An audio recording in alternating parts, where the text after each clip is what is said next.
A Change of Treatment by W. W. Jacobs from Many Cargoes. "Yes, I've sailed under some cute skippers in my time," said the night watchman. "Them that go down in big ships see the wonders of the deep, you know," he added with a sudden chuckle. "But the one I'm going to tell you about ought never to have been trusted out without 'is ma.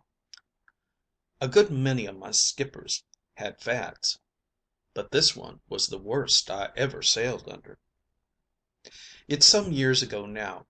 I'd shipped on his bark, the John Elliott, as slow going an old tub as ever I was aboard of, when I wasn't in quite a fit and proper state to know what I was doing, and I hadn't been in her 2 days afore I found out his 'obby through overhearing a few remarks made by the second mate, who came up from the dinner in a hurry to make 'em.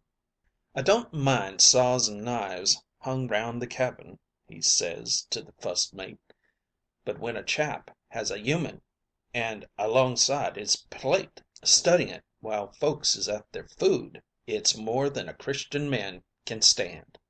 'That's nothing,' says the fust mate, who had sailed with the bark afore. 'He's half crazy on doctoring. We nearly had a mutiny aboard once, owing to his wanting to hold a post mortem on a man what fell from the masthead.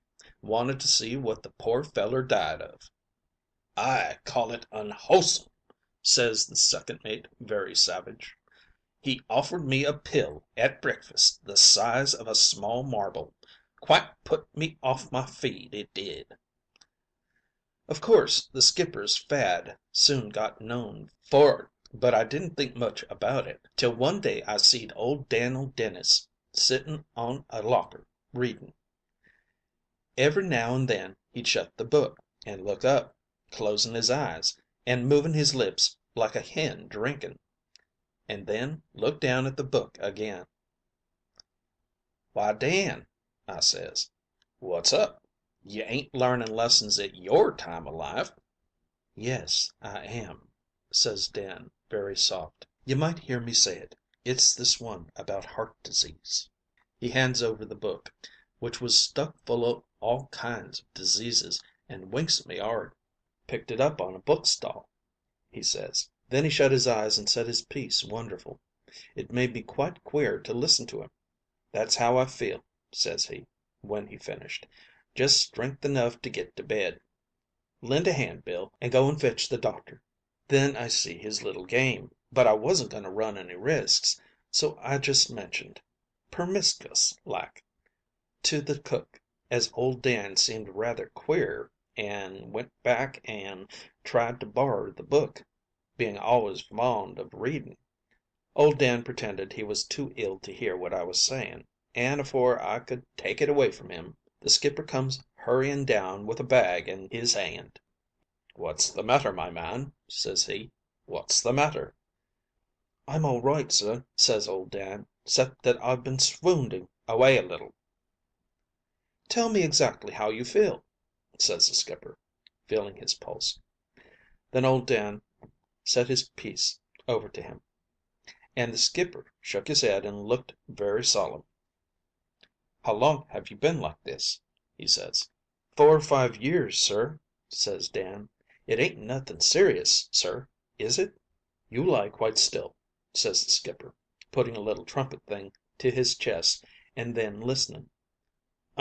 'There's serious mischief here, I'm afraid. The prognotice is very bad.' 'What, sir?' says Dan, staring. 'Prognotice,' says the skipper. 'At least I think that's the word he said. You keep perfectly still and I'll go and mix you up a draught and tell the cook to get some strong beef tea on.' Well, the skipper had no sooner gone than Cornish Harry, a great big lumbering chap o' 6 feet 2, goes up to old Dan, and he says, 'Gimme that book.' 'Go away,' says Dan. 'Don't come worrying 'ere. You 'eard the skipper say how bad my prognotice was.' 'You lend me the book,' says Harry. catching hold of him, "or else I'll bang you first, and split to the skipper arterward. I believe I'm a bit consumptive. Anyway, I'm going to see." He dragged the book away from the old man and began to study. There was so many complaints in it he was almost tempted to have something else instead of consumption, but he decided on that at last, and he got a cough what worried the fo'c'sle all night long, and the next day, when the skipper came down to see Dan, he could 'ardly 'ear hisself speak. "That's a nasty cough you've got, my man," says he, looking at Harry. "Oh, it's nothing, sir," says Harry, careless like. "I've 'ad it for months now, off and on. I think it's perspiring so of a night does it." "What?" says the skipper. "Do you perspire of a night?" "Dreadful," says Harry. "You could wring the clothes out. I s'pose it's healthy for me, ain't it, sir?" "Undo your shirt," says the skipper, going over to him and sticking the trumpet agin him. "Now take a deep breath. Don't cough." "I can't help it, sir," says Harry. "It will come. Seems to tear me to pieces." "You get to bed at once," says the skipper, taking away the trumpet, and shaking his head. "It's a fortunate thing for you, my lad, you're in skilled hands. With care, I believe I can pull you round. How does that medicine suit you, Dan?" "Beautiful, sir," says Dan. "It's wonderful soothin'. I slept like a newborn babe arter it." "I'll send you to get some more," says the skipper. "You're not to get up, mind, either of you." "All right, sir," says the two in very faint voices, and the skipper went away arter telling us to be careful not to make a noise. We all thought it a fine joke at first, but the airs them two chaps give themselves was something sickening. Being in bed all day, they was naturally wakeful of a night, and they used to call across the fo'castle, inquiring arter each other's healths, and waking us other chaps up. And they'd swap beef tea and jellies with each other, and Dan 'ud try and coax a little port wine out o' Harry, which he 'ad to make blood with, but Harry 'ud say he hadn't made enough that day, and he'd drink to the better health of old Dan's prognotice, and smack his lips until it drove us a'most crazy to 'ear him. After these chaps had been ill 2 days, the other fellers began to put their heads together, being maddened by the smell o' beef tea and the like, and said they was going to be ill too, and both the invalids got into a fearful state of excitement. "You'll only spoil it for all of us," says Harry, "and you don't know what to have without the book." "It's all very well doing your work as well as your own," says one of the men. "It's our turn now. It's time you two got well." "Well?" says Harry. "Well? Why, you silly, ignorant chaps, we shan't never get well. People with our complaints never do. You ought to know that." "Well, I shall split," says one of them. "You do," says Harry. "You do, and I'll put a 'ead on you that all the port wine and jellies in the world wouldn't cure. 'Sides, don't you think the skipper knows what's the matter with us?" Afore the other chaps could reply, the skipper hisself comes down, accompanied by the fust mate, with a look on his face which made Harry give the deepest and hollowest cough he'd ever done. "What they really want," says the skipper, turning to the mate, "is keerful nussin'." "I wish you'd let me nuss 'em," says the fust mate. "Only 10 minutes I'd put 'em both on their legs, and runnin' for their lives into the bargain, in 10 minutes." "Hold your tongue, sir," says the skipper. "What you say is unfeeling, besides being an insult to me. Do you think I studied medicine all these years without knowing when a man's ill?" The fust mate growled something, and went on deck, and the skipper started examining of 'em again. He said they was wonderfully patient lying in bed so long, and he had 'em wrapped up in bedclothes and carried on deck, so as the pure air could have a go at 'em. We had to do the carrying, and there they sat, breathing the pure air, and looking at the fust mate out of the corners of their eyes. If they wanted anything from below, one of us had to go and fetch it, and by the time they was taken down to bed again, we all resolved to be took ill too. Only two of 'em did it though, for Harry, who was a powerful ugly tempered chap, swore he'd do all sorts of dreadful things to us if we didn't keep well and hearty, and all 'cept these two did. One of 'em, Mike Rafferty, laid up with a swelling on his ribs, which I knew myself he 'ad for 15 years, and the other chap had paralysis. I never saw a man so really happy as the skipper was. He was up and down with his medicines and his instruments all day long, and used to make notes of the cases in a big pocket book and read 'em to the second mate at meal times. The fo'castle had been turned into hospital about a week, and I was on deck doing some odd job or the other, when the cook comes up to me pulling a face as long as a fiddle. "'Nother invalid,' says he. 'Fust mate's gone stark staring mad.' 'Mad?' says I. 'Yes,' says he.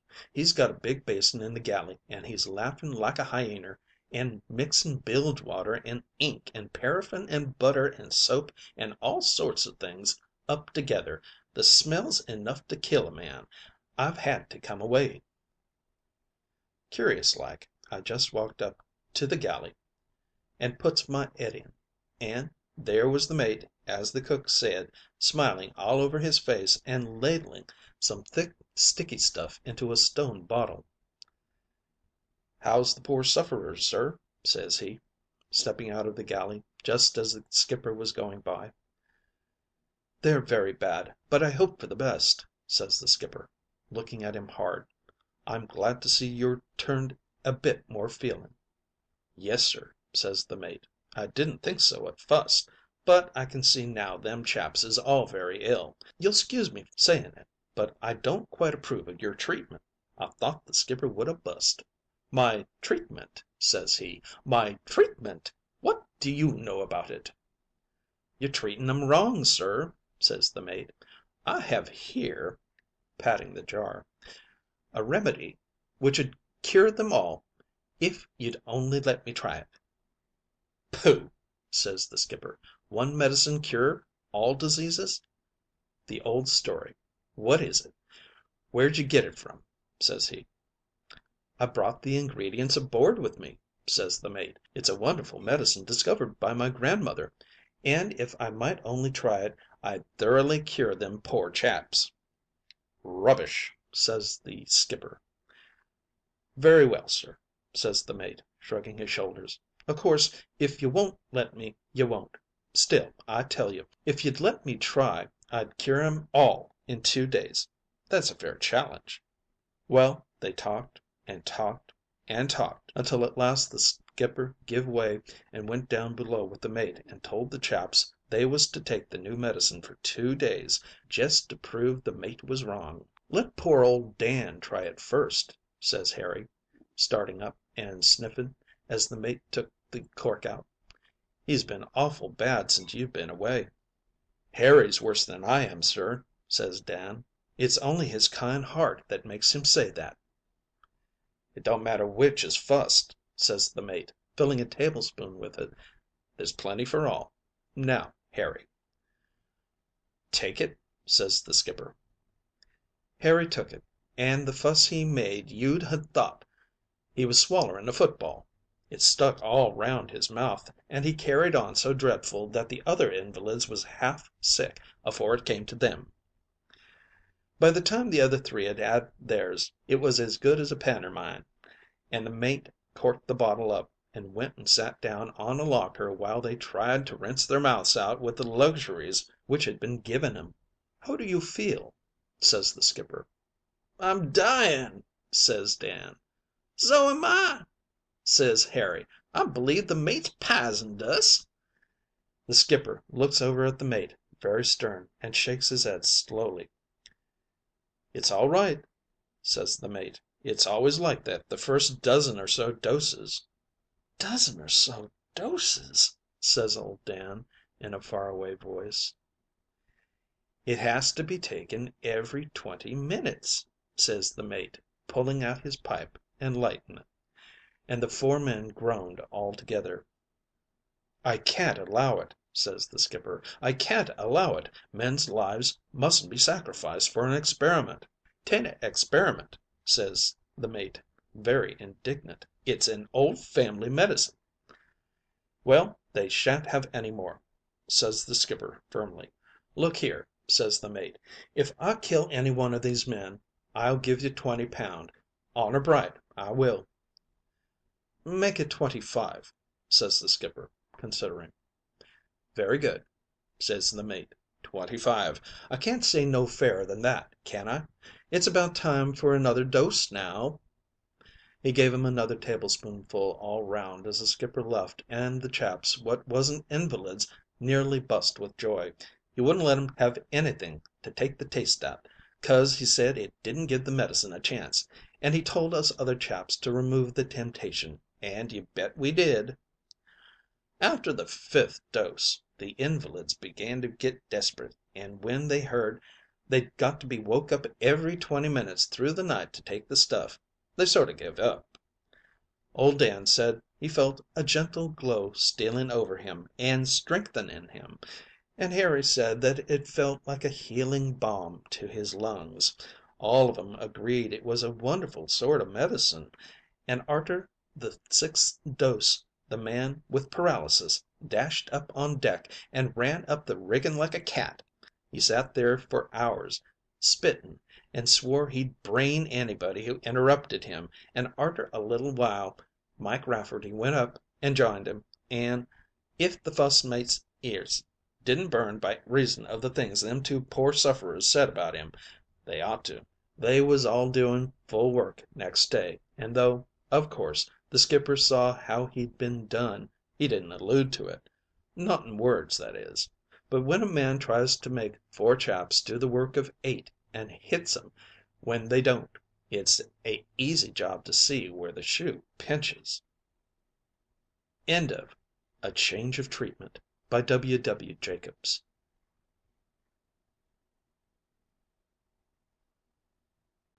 The Elm Tree by Mary E. Wilkins Freeman. The elm tree had his field to himself. He stood alone in a wide and deep expanse of wind-swept grass, which once a year surged round him in foaming billows, crested with the rose of clover, and the whiteness of daisies, and the gold of buttercups. The rest of the time the field was green with an even slant of lush grass, or else it was a dun surface, or else a glittering level of snow, but always there stood the tree, with his green branches in the summer, his gold ones in the autumn, his tender gold green ones in the spring, and his branches of naked grace in the winter. But always he was superb. There was not in the whole countryside another tree which could compare with him. He was matchless. Never a stranger passed the elm but stopped and stared and said something, or thought something about it. Even dull rustics looked and had a momentary lapse from vacuity. The tree was compelling. He insisted upon a recognition of his beauty and grace. Let one try to pass him unheeding, and sunken in the contemplation of his own little affairs, and lo! he would force himself out of the landscape not only upon the eyes, but the very soul, which, turned away from self, would see the tree through its windows, like a revelation and proof of that which is outside and beyond. It became, at such times, to some minds, something akin to a testimony of God. Something there was about the superb acres of those great branches, curving skyward and earthward with matchless symmetry of line, which seemed to furnish an upward lift for thought and imagination. The field in which the tree stood was a great parallelogram. On the left-hand side, across a stone wall, was a house almost as old as the tree. On the other side, across a new painted fence, was a modern house, pretentious and ornate, with bracketed cornices, bay windows, a piazza, and a cupola. This cupola especially disturbed the mind of the dweller in the old house. The name of this dweller was David Ransom. He was quite old, and had a stiff leg which necessitated a gait wherein one limb described a rigid half circle before it was brought to the accomplishment of a forward step. He had been incapacitated from work for some years.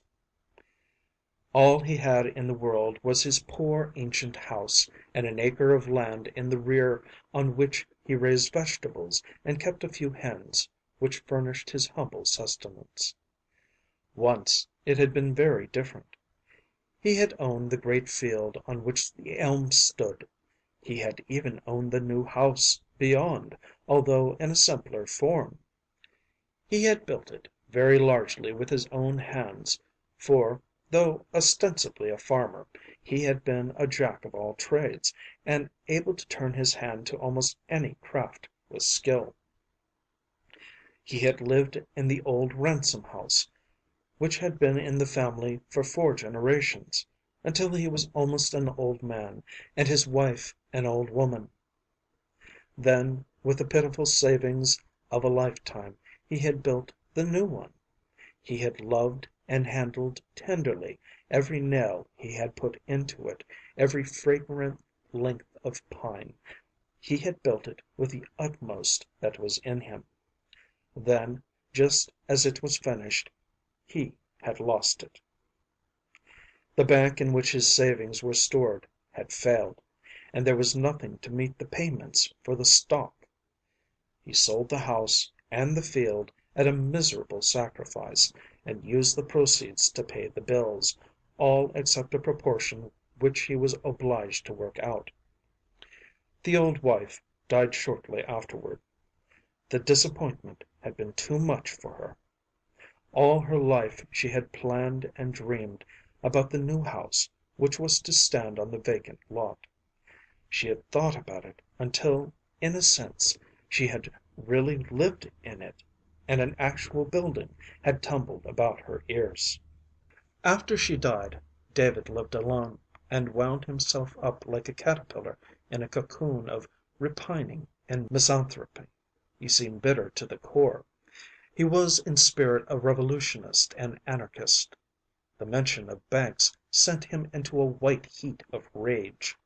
He nursed his grievances until they turned upon himself and stung him to his own spiritual harm. One of his special bitternesses was the improvements which the new owner had made in his new house. He resented them as he might have done any pointing out of his own personal defects. When the new owner, whose name was Thomas Savage, set about building the bay window on the blank of the south wall, David fairly swelled with indignation and humiliation. That morning he went across the road and unbottled his wrath to old Abner Slocum. Old Abner lived with his daughter, who was a dressmaker. It was an unskilful, desultory way of dressmaking at very low prices, and thereby supported in frugal comfort herself and her father, who was very deaf. Old Abner, on pleasant days in warm weather, spent most of his time on the porch, for his room was better than his company in the sitting room, which was also the apartment used for fitting dresses. David Ransom spent many an hour with him, seated on the top step of the porch. Abner had an old kitchen chair tipped back against the house wall. On that morning, when the scaffolding for the new bay window was erected, David went across the street, swinging his lame leg around viciously. That was the second spring after the rheumatism had attacked him. It was a hot, moist morning in early May. The trees were beginning to cast leaf shadows, and the air was cloyed with sweet. Old David, on the porch, was in his shirt sleeves. His feet were covered with great carpet slippers. He grinned vacuously as David approached. A curtain of a window behind him down with a snap, shutting out a glimpse of a young woman upon whom his daughter was about to try a new gown. Abner did not hear it, but he felt it, and he smiled slyly at the newcomer. "Mary's tryin' on a new gown to the Ames gal," he chuckled. David nodded with impatient scorn. The curtain might as well have been lowered for a shadow as for him. He settled himself laboriously on the porch step in front of Abner. His lame leg was stretched out unbendingly into Maria Slocum's bed of ladies' delights, which came up faithfully in their old place every spring. David ground his heel viciously down among the flowers. He scowled at Abner with almost malignity. He jerked a shoulder toward the right. "See what they are doing over there?" he inquired, gruffly. Old Abner did not hear him. He had been gazing forth at the glories of the spring morning, and he answered from the fullness of his thought. "Yes, I guess spring is most here, sure enough," he said happily. He made a curious nestling motion with his old shoulders in a warm sunbeam which lay over them like a caressing arm. He smiled contentedly. Now were come for him the long days of peaceful dozing on the porch, undisturbed by his daughter's dressmaking, the days of plenty of garden greens and vegetables and fruit. Keenly sensitive to material sweets was old Abner Slocum. But David Ransom sniffed with fury. "Spring!" he cried. Then he shouted, reaching out a knotted hand and clutching the other's lean shank with a fierce grip. He gesticulated violently toward the house on which the workmen were hammering. "See what they're doing over there?"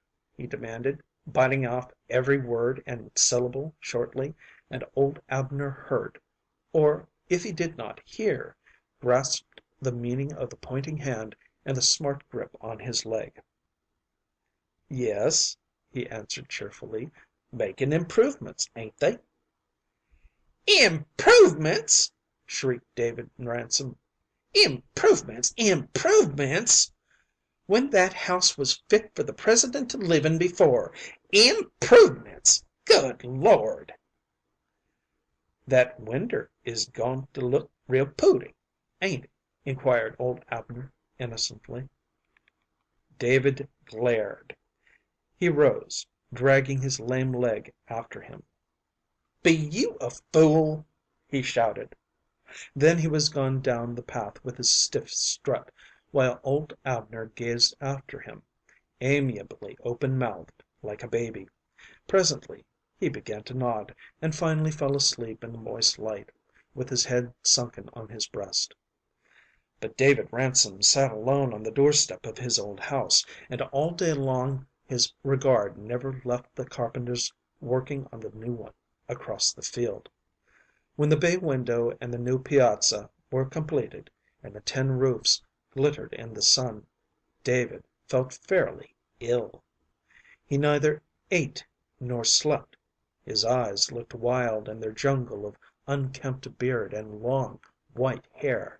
He talked to himself a good deal. He made furious gestures when walking.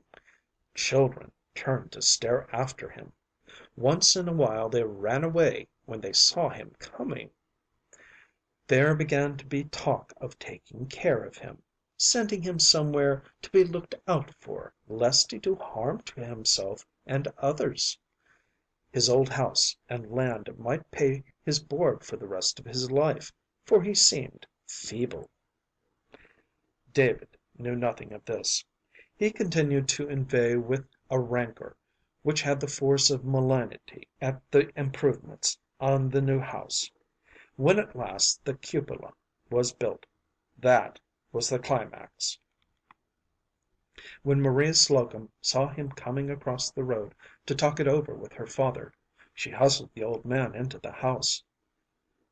"David Ransom is clean out of his head," she said, "and I ain't going to have him coming over here. I'm afraid of him." So when David reached the Slocum house, he found the door bolted and the window curtain down, with cautious gaps for peering at the sides, for Maria, her father, and a woman whom she was fitting. But David did not see them. He went stiffly home, talking all the way so loudly that they could hear what he said. "Bad enough to have it in the fust place, then to go and build on it to winders and piazzers and cupolas, as if it wa'n't good enough for him. Guess what was good enough for Sarah and me was good enough for him." Then he finished with a refrain of misery. "Windows, piazzas, cupolas, new stun steps, and a new tin roof." He said the last in a sort of sing song over and over. That was the burden of his thoughts, the summing up of his grievances. "Something had ought to be done about David Ransom," said Maria Slocum to the woman who was being fitted, and the woman agreed with her. That night a strange thing happened, one of the catastrophes which serve to punctuate and paragraph the monotony of village life.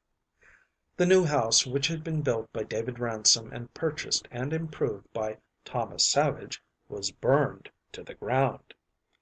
At midnight the sky was rosy for miles around, and the air resonant with bells.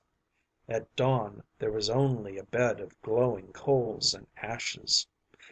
Everybody, of course, suspected David, although there was no proof except his well known bitterness regarding the improvements.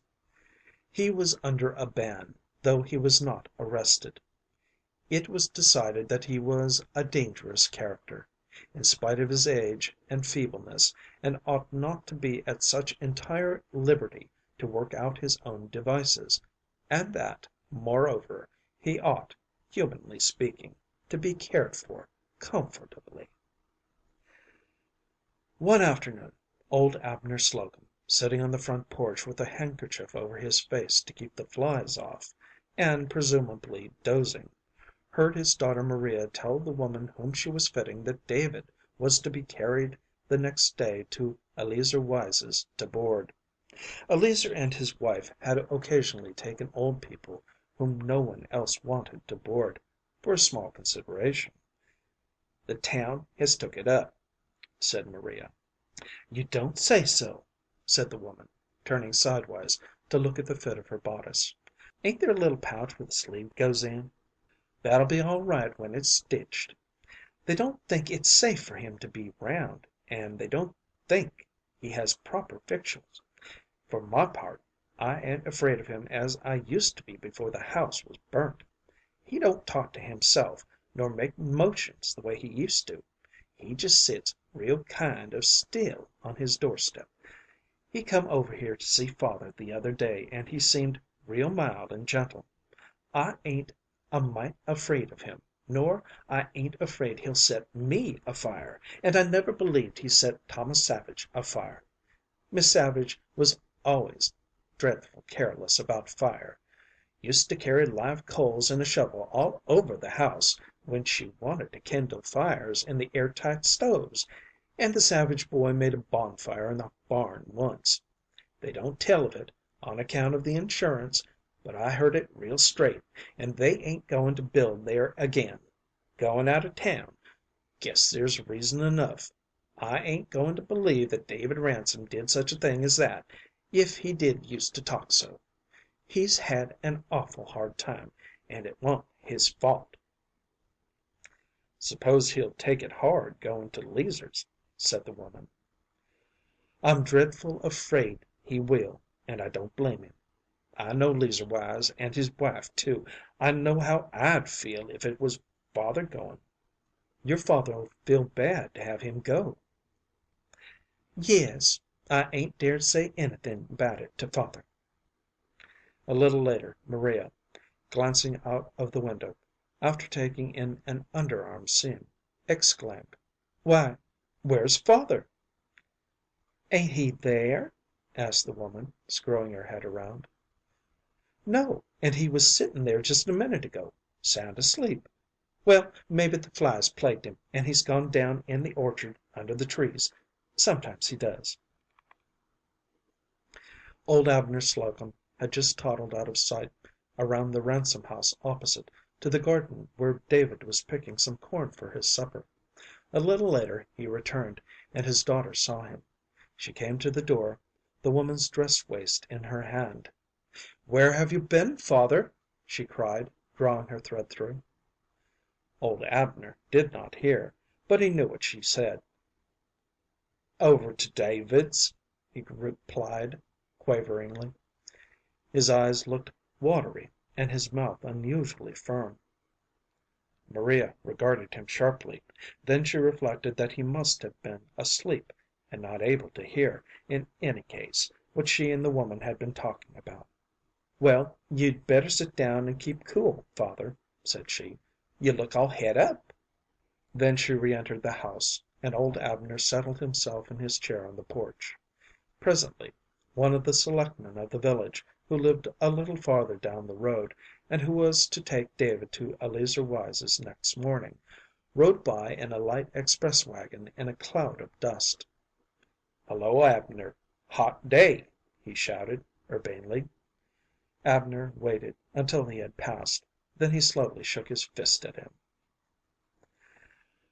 The next morning Maria Slocum kept the curtain of her front window facing the Ransom house down. "I dunno as you can see in here," she said to her first customer, "but they are goin' to take David Ransom to board to 'Leazer Wise's this mornin'. They think he ought to be looked after, and I don't want to see it. He's lived there ever since I was born, and father sets a heap by him, and he's had a hard time, poor man. I don't see why they can't let him alone. He never set that fire any more than I did, and he wouldn't hurt a baby kitten, never would, for all he used to talk so. If he ain't quite so comfortable where he is, he's enough sight happier than he'll be to 'Leazer's." "I've heard 'Leazer Wise wa'n't any too mild," said the other woman. "I wouldn't want father to go there," said Maria. There was a sound of wheels outside. "Guess 'Leazer and John Dagget have come for him now," said Maria. The woman peeped around the curtain. "Yes, they have," said she. "It's John's wagon. They're going to try to let the house, and have the rent pay his board," said Maria. "See anything of him?" "No, they're just going in the front gate. Now they're knocking." "Anybody come to the door?" "No, they're knocking again." "Anybody come?" "No, now they're trying the door." "Are they going in?" "Yes, they're going in." There was a silence. Presently Maria spoke. "See anything of him?" "No, can't see a sign of anybody." "Ain't it dreadful queer?" "Seems to me it is. You don't s'pose anything has happened, do you?" "I dunno. It's dreadful queer." The woman made an exclamation. "What is it?" asked Maria, anxiously. "What do you see, Miss Abbott?" "Why, they're coming out," replied the woman. "He with them?" "No, he ain't. My land!" "What is it?" "They're coming over here." Indeed, as she spoke, Eleazer Wise and the selectman crossed the road to the Slocum house, and Maria ran trembling to the door. The woman who was being fitted stood back out of sight, since she had not her dress on, and listened at the door. She heard Maria reply to a question in her high, agitated voice. "No, David Ransom ain't here. I ain't set eyes on him to day. You can't find him? You don't say so! What do you s'pose has happened to him?" Old Abner Slocum sat on the porch, with his handkerchief over his eyes. He had not stirred. Maria shook him violently by the shoulder, as Eleazer Wise inquired of him if he had seen David Ransom that day, and his voice was strained to razor like sharpness, though it was naturally soft. But old Abner did not hear. He gave a sleepy grunt like a disturbed animal, shrugged his shoulder loose from his daughter's grasp, flirted the handkerchief pettishly over his face, settled his head back, and gave vent to an ostentatious snore. Eleazer Wise, who was a thin-nosed, pensive-looking man, and the selectman, who was exceedingly tall and bore himself with a dull dignity, went their ways in the latter's light wagon, presumably to search for David Ransom. The horse was whipped to a smart trot. Maria called after them to know what they were going to do, but she got no response. She looked hard at her father, who sat quite still, making a loud purring sound. Then she went into the house. The minute she was gone, old Abner slipped the handkerchief from his face and stared with a wonderful keenness of bright old eyes across the road at the beautiful elm tree in the midst of the field in a rosy and green foam of grass and clover. He waved the handkerchief which he had taken from his face. There was a tiny answering gleam of white from the massy greenness of the elm. Old Abner chuckled softly. Then he muttered to himself, "Can't do nothin' afore dark," and settled for a nap in good faith. It was a very warm night, and dark except for the stars. The twilight lingered long, but at last the village lay in deep shadow, and one could not distinguish objects far in advance. Once that night Maria Slocum thought she heard a noise on the porch, and got out of bed, and thrust her head out of the open window. "Anybody there?" she called softly and timorously. There was a dead silence. She peered into the darkness, but could see nothing. She went back to bed, and thought she must have been mistaken. Once after that she was wakened from sleep by a strange sound, and this time she lighted a candle and crossed the little entry to her father's room. She opened the door softly, and a glance showed her the gleam of the white head on the pillow. "Must have been rats," she thought, and returned to her own chamber and slept undisturbed the rest of the night. The next morning she went into the pantry to cut some slices from a piece of corned beef, and stared incredulously. She looked everywhere, standing on tiptoe to search the upper shelves. Then she hurried into the kitchen, where her father sat waiting for his breakfast. He cast a scared glance at her as she entered. Then he turned his chair around with a grating noise, and stared intently out of the window.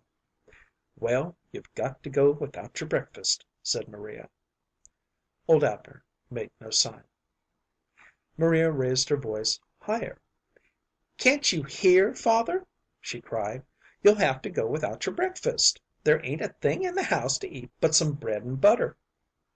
The old man rolled one bright eye at her over his shoulder, then he stared out of the window again. A red flush was evident mounting his neck to his thin fringe of white hair. "All that corned beef is gone, every mite of it," proclaimed Maria in a voice of tragedy. "I heard a voice last night. I knew I did. There was a thief in this house last night, father." Old Abner appeared to hear. His shoulders heaved, but he did not look around.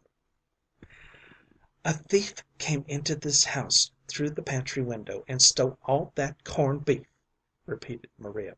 "It's gone, and it couldn't go without hands. Some tramp, I suppose, that was hungry. I paid most 50 cents for that corned beef, but I s'pose I ought to be thankful. He might have stole Miss Bemis's black silk dress. You'll have to put up with toasted bread for your breakfast, father. Do you hear, father? You'll have to put up with toasted bread and coffee for your breakfast." "All right," mumbled the old man. Maria went out of the room, and the sound of the coffee mill in the shed resounded through the house. Then old Abner turned around and noiselessly doubled himself up with merriment. The day was very pleasant and clear, although still warm. Maria toiled at her dressmaking, and old Abner sat peacefully on the porch. The selectman and Eleazer visited the house once, and inquired if they had seen anything of David. They also searched again in the old Ransom house. In the afternoon, just after the two men had driven away, and Maria had the front curtains drawn to keep out the sun, old Abner stole around the house, got a tin pail from the pantry, drew it full of cold water at the well, and slunk swiftly, padding like an old dog in his carpet slippered feet, across the opposite field to the elm tree. He stood underneath, casting wary glances around. He held the pail, catching a gleam of the western sun from its polished sides until it looked as if on fire. He fumbled away at its handle, then suddenly, as if by some unseen agency, it was drawn up and out of sight into the green umbrage of the great tree. Old Abner turned about gleefully after a furtive hiss or whisper sent after the ascending pail, and his daughter Maria stood unexpectedly behind him. Slyness and sharpness were family traits. She had been suspicious ever since she had missed the meat in the morning. Old Abner turned quite pale. He chuckled feebly to hide his consternation, and he stared helplessly at Maria. "What in creation are you doing here, father?" she asked sternly. She spoke quite low, but he heard her perfectly. "I ain't doing anything, Mary," he replied feebly, shifting in his carpet slippers. "You needn't talk that way to me, father. I know better. You're up to something. What were you doing with that pail, and how came it to go up in the tree?" Maria peered upward and stood transfixed. Out of the great spread of the tree, that majesty of green radiances and violet shadows and highlights as of emeralds, out of this fairy mottle as of jewels and shadows and sunbeams, stared the face of old David Ransom. And the face was inexpressibly changed. All the bitterness and rancor were gone. It was the face of a man in shelter from the woes and stress of life.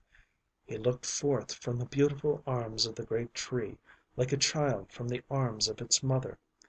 He had fled for shelter to a heart of nature, and it had not failed him. He smiled down at Maria with a peaceful triumph. "They never thought of looking for me here," he called down. "I wa'n't goin' to Leazer's." "David Ransom, you ain't been up there all this time in that tree?" gasped Maria. "Why, they've got men hunting in the woods, and they're going to drag the pond." David laughed in a silver strain as sweetly as a child. "Never thought of looking for me here," said he. "I wa'n't goin' to Leazer's." "How on earth did you ever get up there with your lame leg?" "I climb." "How?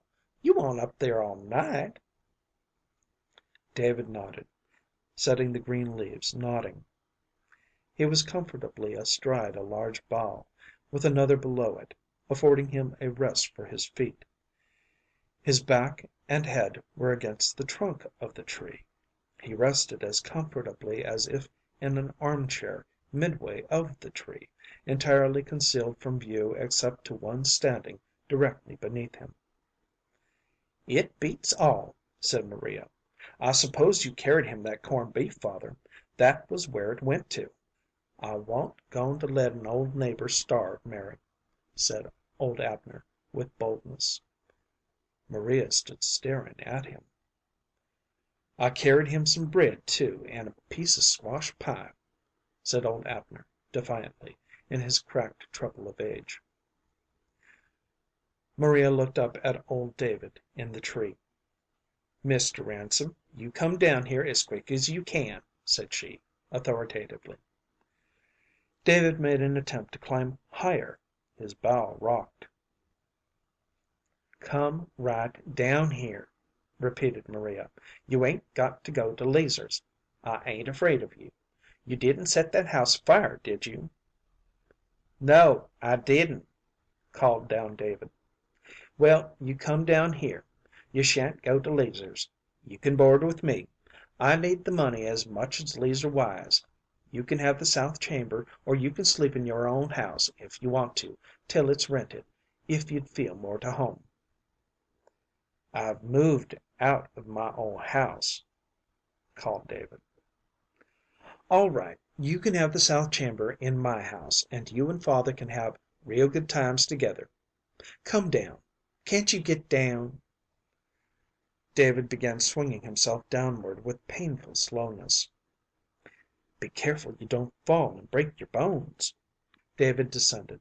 When he was just ready to slide down the shaggy trunk below the spread of large branches, he paused and looked down at Maria with lingering doubt and distrust.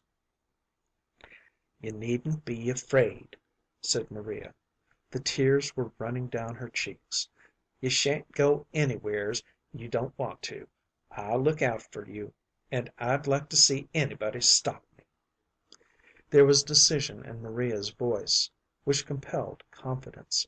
Still, David looked down hesitatingly, like a child afraid to leave its mother. "Come right along," said Maria, "and look out you don't fall and break your bones.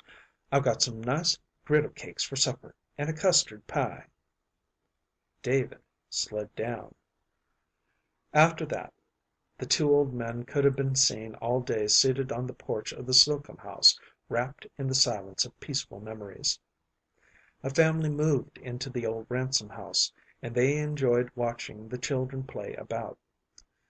David took a fancy to one little girl. Sometimes he coaxed her over, and he told her one story of his own childhood which his father had told him. It was uncouth and pointless, but the child loved it, and the two men hailed its climax always with innocent laughter. The three were children together. Old David was never bitter nor rebellious in those days, but his mind was somewhat affected after a curious and, as some would have it, merciful fashion. Maria said openly that it was a blessing that he looked at things the way he did, that she believed that the Lord was sort of telling him stories to keep him going in his hard road of life, the way folks tell stories to children. She discovered it before old David had been domiciled with her 24 hours. It was the next morning after he came there. He and her father were talking together on the porch, and she heard David saying this to old Abner. "You see that house over there?" said he. "Ain't it handsome? It's the handsomest house in this town, and it's all mine. Nobody else has the right to set foot in it. I had it painted green, and it's higher than the meetin' house. Can't nobody find any fault with that house. Nobody is goin' to build cupolas nor bay winders on that, I can tell you. It's just right." Maria and the woman whom she was fitting stared at each other. "Did you hear that?" asked Maria, pale and trembling. "He's out of his head," said the woman. Maria leaned out of the window. "Where is your house, Mr. Ransom?" she asked in a gentle voice. Old David pointed. "He means the elm tree," said Maria. End of The Elm Tree by Mary E. Wilkins Freeman.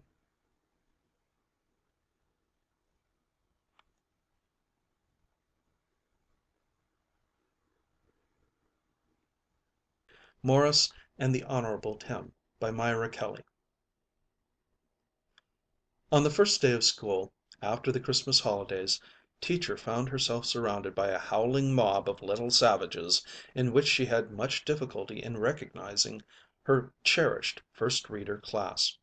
Isadore Belkotowski's face was so wreathed in smiles and foreign matter as to be beyond identification.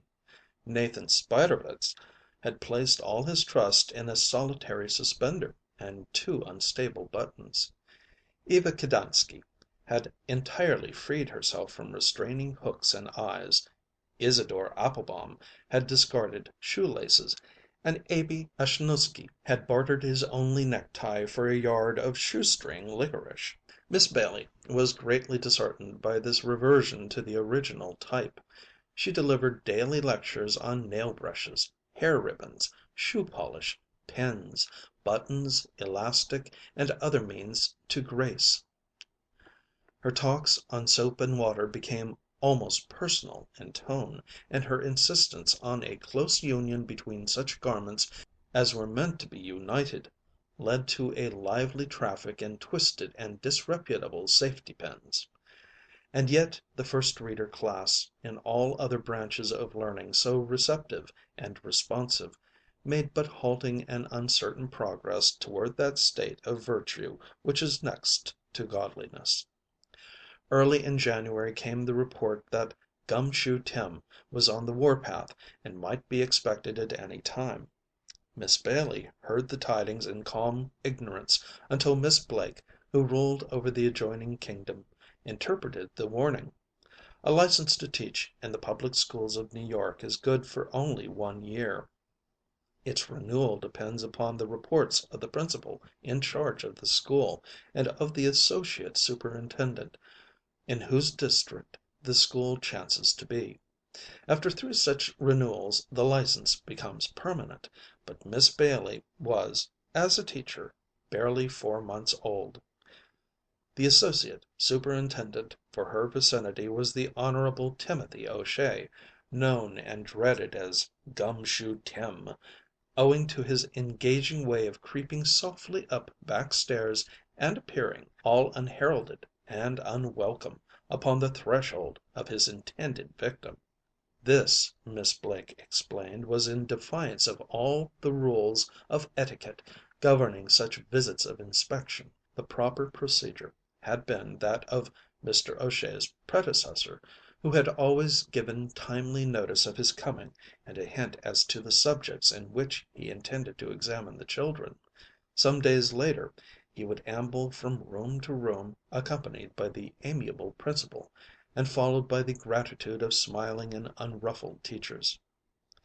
This kind old gentleman was now retired and had been succeeded by Mr. O'Shea, who, in addition to his unexpectedness, was adorned by an abominable temper, an overbearing manner, and a sense of cruel humor. He had almost finished his examinations at the nearest school where, during a brisk campaign of 8 days, he had caused 5 dismissals, 9 cases of nervous exhaustion, and an epidemic of hysteria. Day by day nerves grew more tense, tempers more unsure, sleep and appetite more fugitive. Experienced teachers went stolidly on with the ordinary routine, while beginners devoted time and energy to the more spectacular portions of the curriculum. But no one knew the Honorable Timothy's pet subjects, and so no one could specialize to any great extent.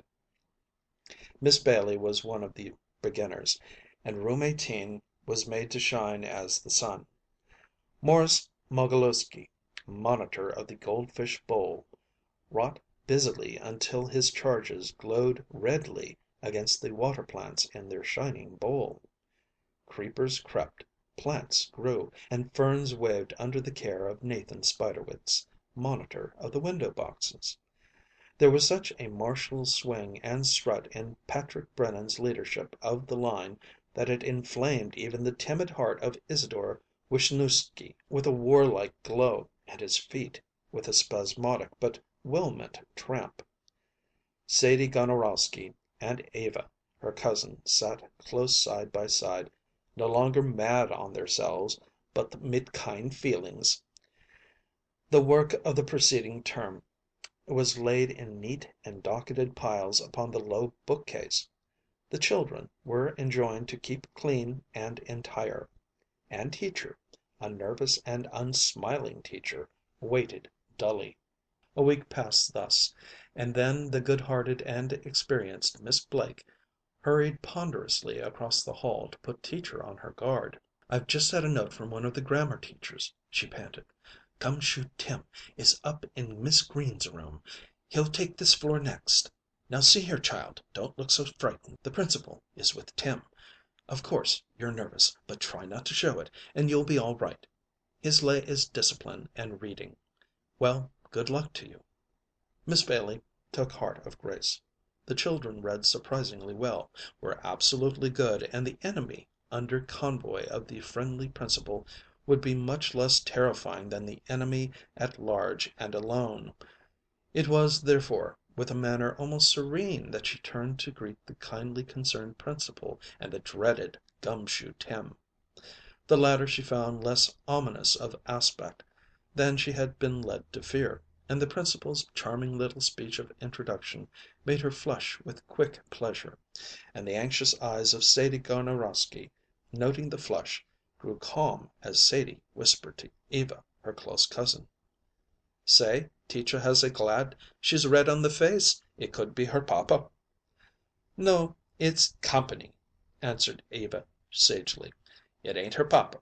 It's company the whiles Teacher takes him by the hand." The children were not in the least disconcerted by the presence of the large man. They always enjoyed visitors, and they liked the heavy gold chain which festooned the wide waistcoat of this guest. And as they watched him, the associate superintendent began to superintend. He looked at the children all in their clean and smiling rows. He looked at the flowers and the goldfish, at the pictures and the plaster casts. He looked at the work of the last term, and he looked at Teacher. As he looked, he swayed gently on his rubber heels and decided that he was going to enjoy the coming quarter of an hour. Teacher pleased him from the first. She was neither old nor ill-favored, and she was most evidently nervous. The combination appealed both to his love of power and his peculiar sense of humor. Settling deliberately in the chair of state, he began: "Can the children sing, Miss Bailey?" They could sing very prettily, and they did. "Very nice indeed," said the voice of visiting authority. "Very nice. Their music is exceptionally good. And are they drilled? Children, will you march for me?" Again they could, and did. Patrick marshaled his line in time and triumph up and down the aisles, to the evident interest and approval of the company. And then Teacher led the class through some very energetic Swedish movements. While arms and bodies were bending and straightening at Teacher's command and example, the door opened and a breathless boy rushed in. He bore an unfolded note, and, as Teacher had no hand to spare, the boy placed the paper on the desk under the softening eyes of the Honorable Timothy, who glanced down idly, and then pounced upon the note and read its every word. "For you, Miss Bailey," he said in the voice before which even the school janitor had been known to quail. "Your friend was thoughtful, though a little late." And poor palpitating Miss Bailey read: "Watch out! Gum Shoe Tim is in the building. The Principal caught him on the back stairs, and they're going round together. He's as cross as a bear. Green and dead faint in the dressing room. Says he's going to fire her. Watch out for him, and send the news on. His lay is reading and discipline." Miss Bailey grew cold with sick and unreasoning fear, as she gazed wide-eyed at the living confirmation of the statement that Gum Shoe Tim was as cross as a bear. The gentle-hearted Principal took the paper from her nerveless grasp. "It's all right," he assured her. "Mr. O'Shea understands that you had no part in this. It's all right. You are not responsible." But Teacher had no ears for his soothing. She could only watch with fascinated eyes as the Honorable Timothy reclaimed the note and wrote across its damning face: "Miss Green may come too. She is not fired. T.O.S." "Here, boy," he called. "Take this to your teacher." The puzzled messenger turned to obey, and the Associate Superintendent saw that though his dignity had suffered, his power had increased. To the list of those whom he might, if so disposed, devour, he had now added the name of the Principal, who was quick to understand that an unpleasant investigation lay before him. If Miss Bailey could not be held responsible for this system of inter-classroom communication, it was clear that the Principal could. Every trace of interest had left Mr. O'Shea's voice as he asked: "Can they read?" "Oh yes, they read," responded Teacher, but her spirit was crushed and the children reflected her depression. Still, they were marvelously good, and that blundering note had said, "Discipline is his lay." Well, here he had it. There was one spectator of this drama who, understanding no word nor instant therein, yet dismissed no shade of the many emotions which had stirred the light face of his lady.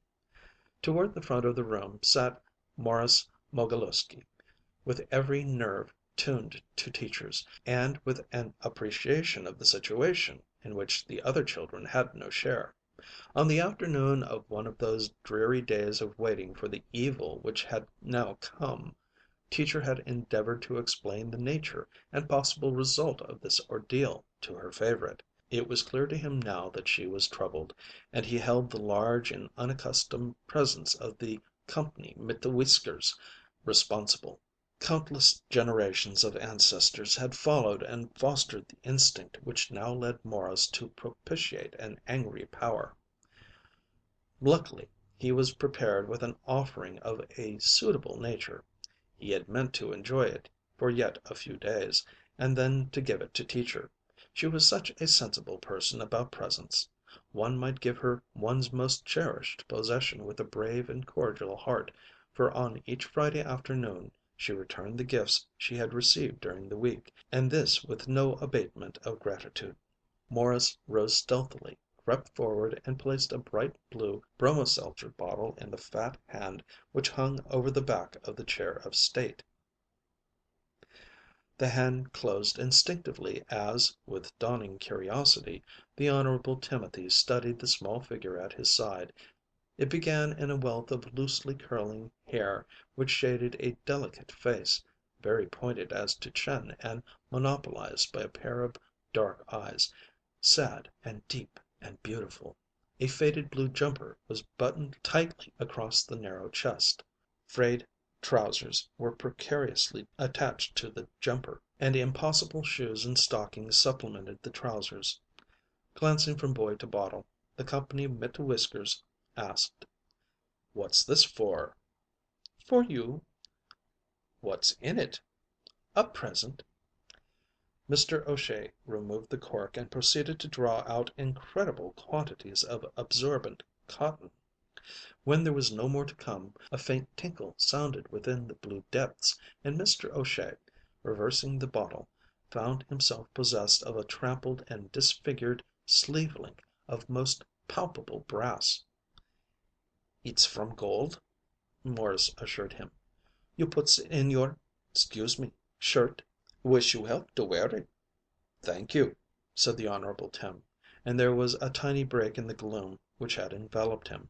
And then, with a quick memory of the note and of his anger, "Miss Bailey, who is this young man?" And Teacher, of whose hobbies Morris was one, answered warmly, "That is Morris Mogilewsky, the best of boys. He takes care of the goldfish, and does all sorts of things for me. Don't you, dear?" "Teacher, yes, man," Morris answered. "I'm lovin' much meet you. I gives presents on the company over you." "Ain't he rather big to speak such broken English?" asked Mr. O'Shea.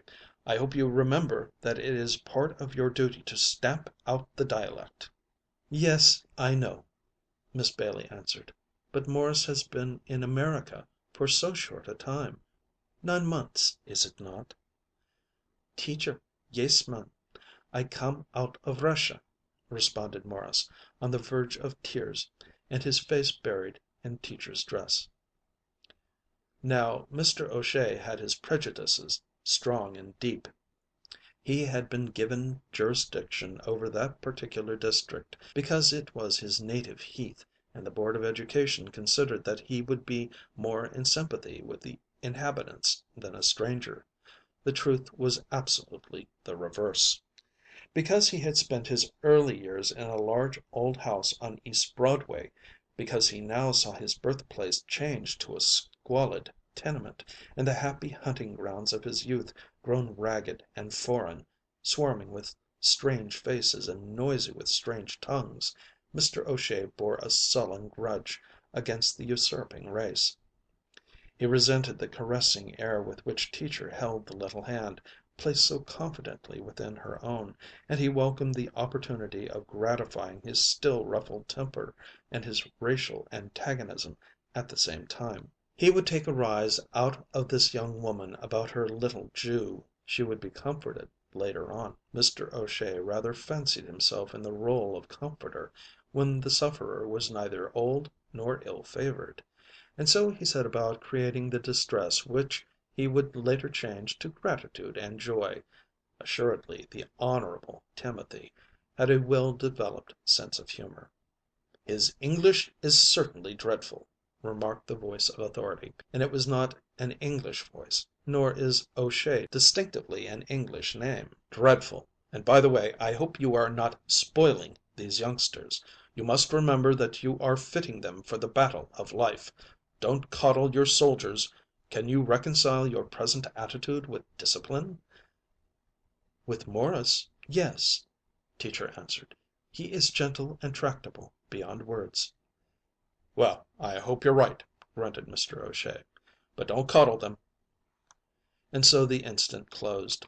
The sleeve link was tucked before Morris's yearning eyes into the reluctant pocket of the wide white waistcoat, and Morris returned to his place.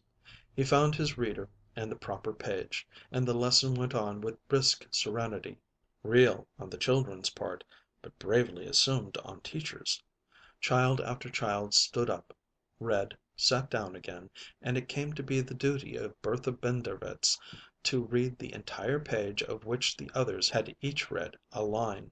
She began jubilantly, but soon stumbled, hesitated, and wailed, "Stands a fierce word. I don't know what it is," and Teacher turned to write the puzzling word upon the blackboard. Morris's heart stopped with a sickening suddenness and then rushed madly on again. He had a new and dreadful duty to perform. All his mother's counsel, all his father's precepts told him that it was his duty. Yet fear held him in his little seat behind his little desk, while his conscience insisted on this unalterable decree of the social code. "So somebody's clothes is wrong, it's polite you says 'scuse and tells it out." And here was Teacher, whom he dearly loved, whose ideals of personal adornment extended to full sets of buttons on jumpers and to laces in both shoes. Here was his immaculate lady fair in urgent need of assistance and advice, and all because she had on that day inaugurated a delightfully vigorous exercise for which architecturally she was not designed. There was yet room for hope that some one else would see the breach and brave the danger, but no. The visitor sat stolidly in the chair of state, the Principal sat serenely beside him. The children sat each in his own little place behind his own little desk, keeping his own little eyes on his own little book. No. Morris's soul cried with Hamlet's, "The time is out of joint, O cursed spite, that ever I was born to set it right." Up into the quiet air went his timid hand. Teacher, knowing him in his more garrulous moods, ignored the threatened interruption of Bertha's spirited résumé. But the windmill action of the little arm attracted the Honorable Tim's attention. "The best of boys wants you," he suggested, and Teacher perforce asked, "Well, Morris, what is it?" Not until he was on his feet did the monitor of the goldfish bowl appreciate the enormity of the mission he had undertaken. The other children began to understand and watched his struggle for words and breath with sympathy or derision, as their natures prompted. But there are no words in which one may politely mention ineffective safety pins to one's glass of fashion. Morris's knees trembled queerly, his breathing grew difficult, and Teacher seemed a great way off as she asked again, "Well, what is it, dear?" Morris panted a little, smiled weakly, and then sat down. Teacher was evidently puzzled, the company alert, the Principal uneasy. "Now, Morris," Teacher remonstrated, "you must tell me what you want."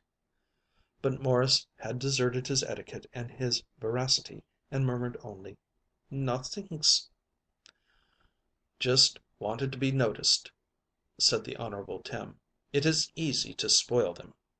And he watched the best of boys rather closely, for a habit of interrupting reading lessons wantonly and without reason, was a trait in the young of which he disapproved. When this disapprobation manifested itself in Mr. O'Shea's countenance, the loyal heart of Morris interpreted it as a new menace to his sovereign. No later than yesterday she had warned them of the vital importance of coherence. "Every one knows," she had said, "that only common little boys and girls come apart. No one ever likes them." And the big stranger was even now misjudging her. Again his short arm agitated the quiet air. Again his trembling legs upheld a trembling boy. Again authority urged. Again Teacher asked: "Well, Morris, what is it, dear?" All this was as before, but not as before was poor harassed Miss Bailey's swoop down the aisle, her sudden taking Morris's troubled little face between her soft hands, the quick near meeting with her kind eyes, the note of pleading in her repetition: "What do you want, Morris?" He was beginning to answer when it occurred to him that the truth might make her cry. There was an unsteadiness about her upper lip which seemed to indicate the possibility. Suddenly he found that he no longer yearned for words in which to tell her of her disjointment, but for something else, anything else, to say. His miserable eyes escaped from hers and wandered to the wall in desperate search for conversation. There was no help in the pictures, no inspiration in the plaster casts, but on the blackboard he read: Tuesday, January 21st, 1902. Only the date, but he must make it serve.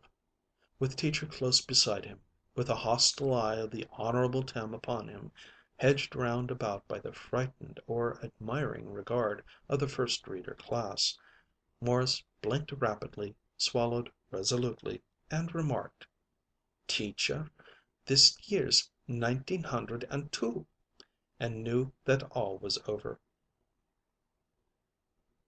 The caressing clasp of Teacher's hands grew into a grip of anger. The countenance of Mr. O'Shea took on the beautiful expression of the prophet who has found honor and verification in his own country.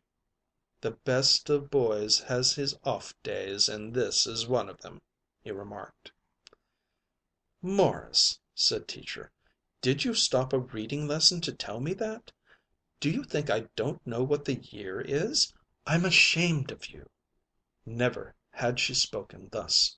If the telling had been difficult to Morris when she was glad on him, it was impossible now that she was a prey to such evident mad feelings. And yet he must make some explanation, so he murmured: "Teacher, I tell you 'scuse. I know you knows what year stands, only it's polite I tells you something, und I had afraid."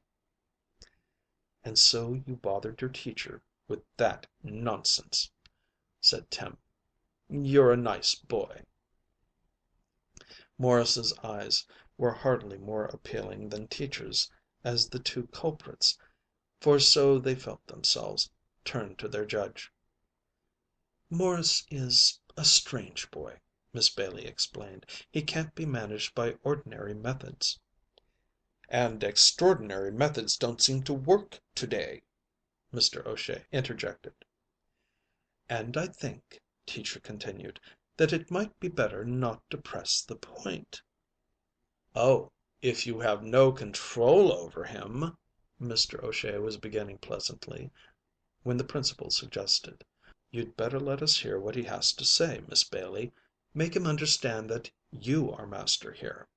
And Teacher, with a heartsick laugh at the irony of this advice in the presence of the Associate Superintendent, turned to obey. But Morris would utter no words but these, dozens of times repeated: "I have afraid."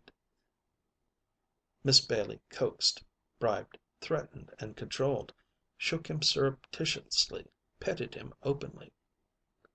The result was always the same: "It's polite I tells you something out, only I had afraid."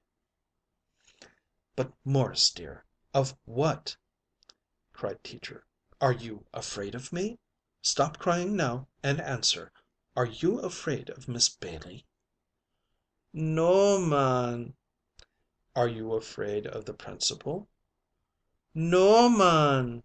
"Are you afraid," with a slight pause, during which a native hue of honesty was foully done to death, "of the kind gentleman we are all so glad to see?" "No, man." "Well, then, what is the matter with you? Are you sick? Don't you think you would like to go home to your mother?" "No, man, I ain't sick. I tells you 'scuse." The repeated imitation of a sorrowful goat was too much for the Honorable Tim. "Bring that boy to me," he commanded. "I'll show you how to manage refractory and rebellious children." With much difficulty and many assurances that the gentleman was not going to hurt him, Miss Bailey succeeded in untwining Morris's legs from the supports of the desk, and in half carrying, half leading him up to the chair of state. An ominous silence had settled over the room.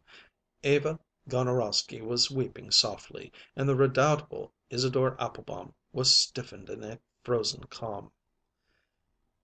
"Morris," began the associate superintendent in his most awful tones, "will you tell me why you raised your hand? Come here, sir." Teacher urged him gently, and like dog to heel he went.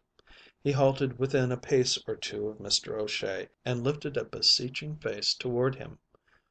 "I couldn't to tell nothing out," said he. "I tells you 'scuse. I'm got afraid." The Honorable Tim lunged quickly and caught the terrified boy preparatory to shaking him, but Morris escaped and fled to his haven of safety, his teacher's arms. When Miss Bailey felt the quick clasp of the thin little hands, the heavy beating of the overtired heart, and the deep convulsive sobs, she turned on the Honorable Timothy O'Shea and spoke. "I must ask you to leave this room at once," she announced. The principal started, and then sat back. Teacher's eyes were dangerous, and the Honorable Tim might profit by a lesson. "You've frightened the child until he can't breathe. I can do nothing with him while you remain. The examination is ended. You may go." Now Mr. O'Shea saw he had gone a little too far in his effort to create the proper dramatic setting for his clemency. He had not expected the young woman to rise quite so far and high. His deprecating half apology, half eulogy, gave Morris the opportunity he craved. "Teacher," he panted, "I wants to whisper mit you in the ear." With a dexterous movement he knelt upon her lap and tore out his solitary safety pin.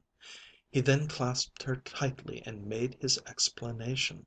He began in the softest of whispers, which increased in volume as it did in interest, so that he reached the climax at the full power of his boy soprano voice. "Teacher, Mrs. Bailey, I know you what gear stands, only it's polite I tells you something, und I had afraid the while the company mit the whiskers sets und rubbers. But teacher, it's like this, your jumper sticking out, und you could to take mein safety pin." He had understood so little of all that had passed that he was beyond being surprised by the result of his communication. Miss Bailey had gathered him into her arms and had cried in a queer, helpless way, and as she cried she had said over and over again, "Morris, how could you? Oh, how could you, dear? How could you?"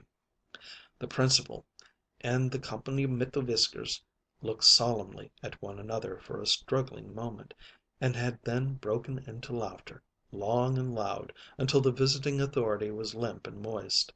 The children waited in polite uncertainty, but when Miss Bailey, after some indecision, had contributed a wan smile which later grew into a shaky laugh, the First Reader class went wild.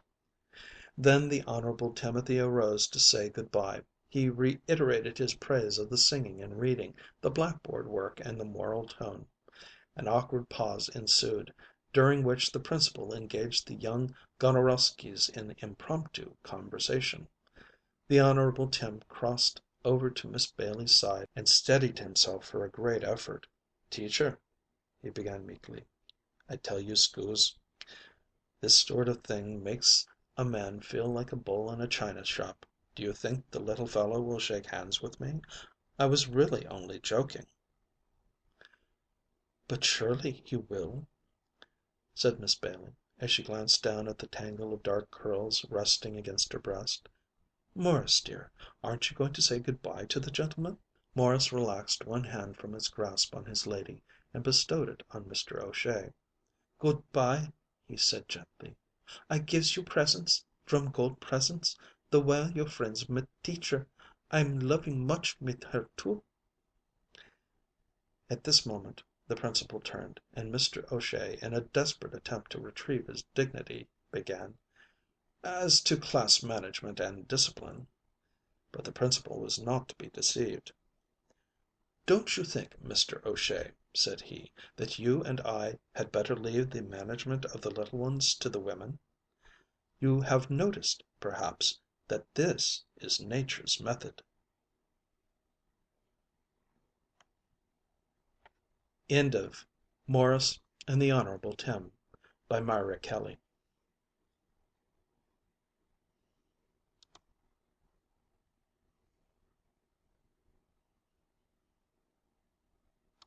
Zut, by Guy Whitmore Carroll.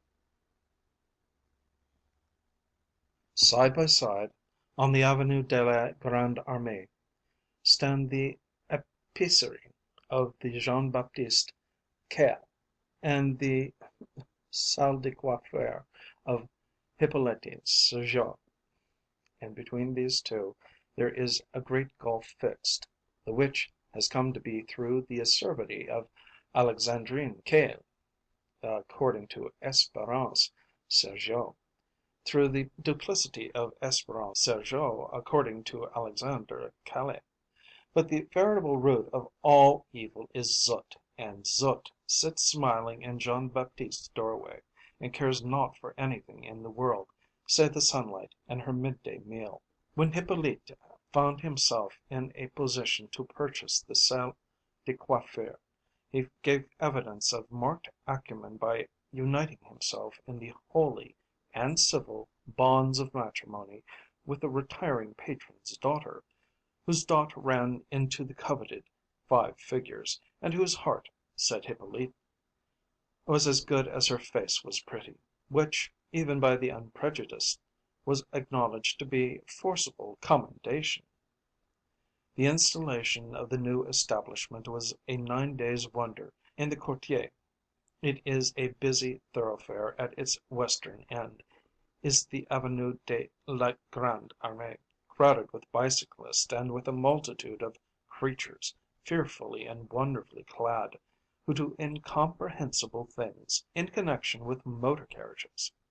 Also there are big cafés in plenty, whose waiters must be smoothly shaven, and moreover, at the time when Hippolyte came into his own, the Porte Maillot station of the Métropolitain had already pushed its entrée and sortie up through the soil not 100 meters from his door, where they stood like atrocious yellow tulips, Art Nouveau, breathing people out and in by thousands. There was no lack of possible custom. The problem was to turn possible into probable, and probable into permanent, and here the 7 wits and the 10,000 francs of Espérance came prominently to the fore. She it was who sounded the progressive note, which is half the secret of success. "Pour attirer les gens," she said, with her arms akimbo, "il faut d'abord le spectacle." In her creed all that was worth doing at all was worth doing gloriously, so under her guidance Hippolyte journeyed from shop to shop in the Faubourg Saint Antoine, and spent hours of impassioned argument with carpenters and decorators. In the end the salle de coiffure was glorified by fresh paint without and within, and by the addition of a long mirror in a gilt frame, and a complicated apparatus of gleaming nickel plate, which went by the imposing title of appareil antiseptique, and the acquisition of which was duly proclaimed by a special placard that swung at right angles to the door. The shop was rechristened too, and the black and white sign across its front, which formerly bore the simple inscription Québec Coiffure, now blazoned abroad the vastly more impressive legend Salon Malakoff. The window shelves fairly groaned beneath their burden of soaps, toilet waters, and perfumery. A string of bright yellow sponges occupied each corner of the window, and through the agency of white enamel letters on the pane itself, public attention was drawn to the apparently contradictory facts that English was spoken and shampooing given within. Then Hippolyte engaged two assistants and clad them in white duck jackets, and his wife fabricated a new blouse of blue silk, and seated herself behind the desk with an engaging smile. The enterprise was fairly launched, and experience was not slow in proving the theories of Espérance to be well founded. The courtier was épaté from the start, and took with enthusiasm the bait held forth. The affairs of the Salon Malakoff prospered prodigiously. But there is a serpent in every Eden, and in that of the Sergeot this rôle was assumed by Alexandrine Caille. The worthy épicier himself was of too torpid a temperament to fall a victim to the gnawing tooth of envy, but in the soul of his wife the launch, and, what was worse, the immediate prosperity of the Salon Malakoff bred dire resentment. Her own establishment had grown grimy with the passage of time, and the annual profits displayed a constant and disturbing tendency toward complete evaporation, since the coming of the big cafés and the resultant subversion of custom to the wholesale dealers. This persistent narrowing of the former appreciable gap between purchase and selling price rankled in Alexandrine's mind, but her misguided efforts to maintain the percentage of profit by recourse to inferior qualities only made bad worse. And even as the Sergeot were steering the Salon Malakoff forth upon the waters of prosperity, there were nightly conferences in the household next door, at which impending ruin presided, and exasperation is sounded the keynote of every sentence. The resplendent façade of Hippolyte's establishment, the tide of custom which poured into and out of his door, the loudly expressed admiration of his ability and thrift which greeted her ears on every side, and finally the sight of Espérance, fresh, smiling, and prosperous, behind her little counter, all these were as gall and wormwood to Alexandrine, brooding over her accumulating debts and her decreasing earnings, among her dusty stacks of jars and boxes.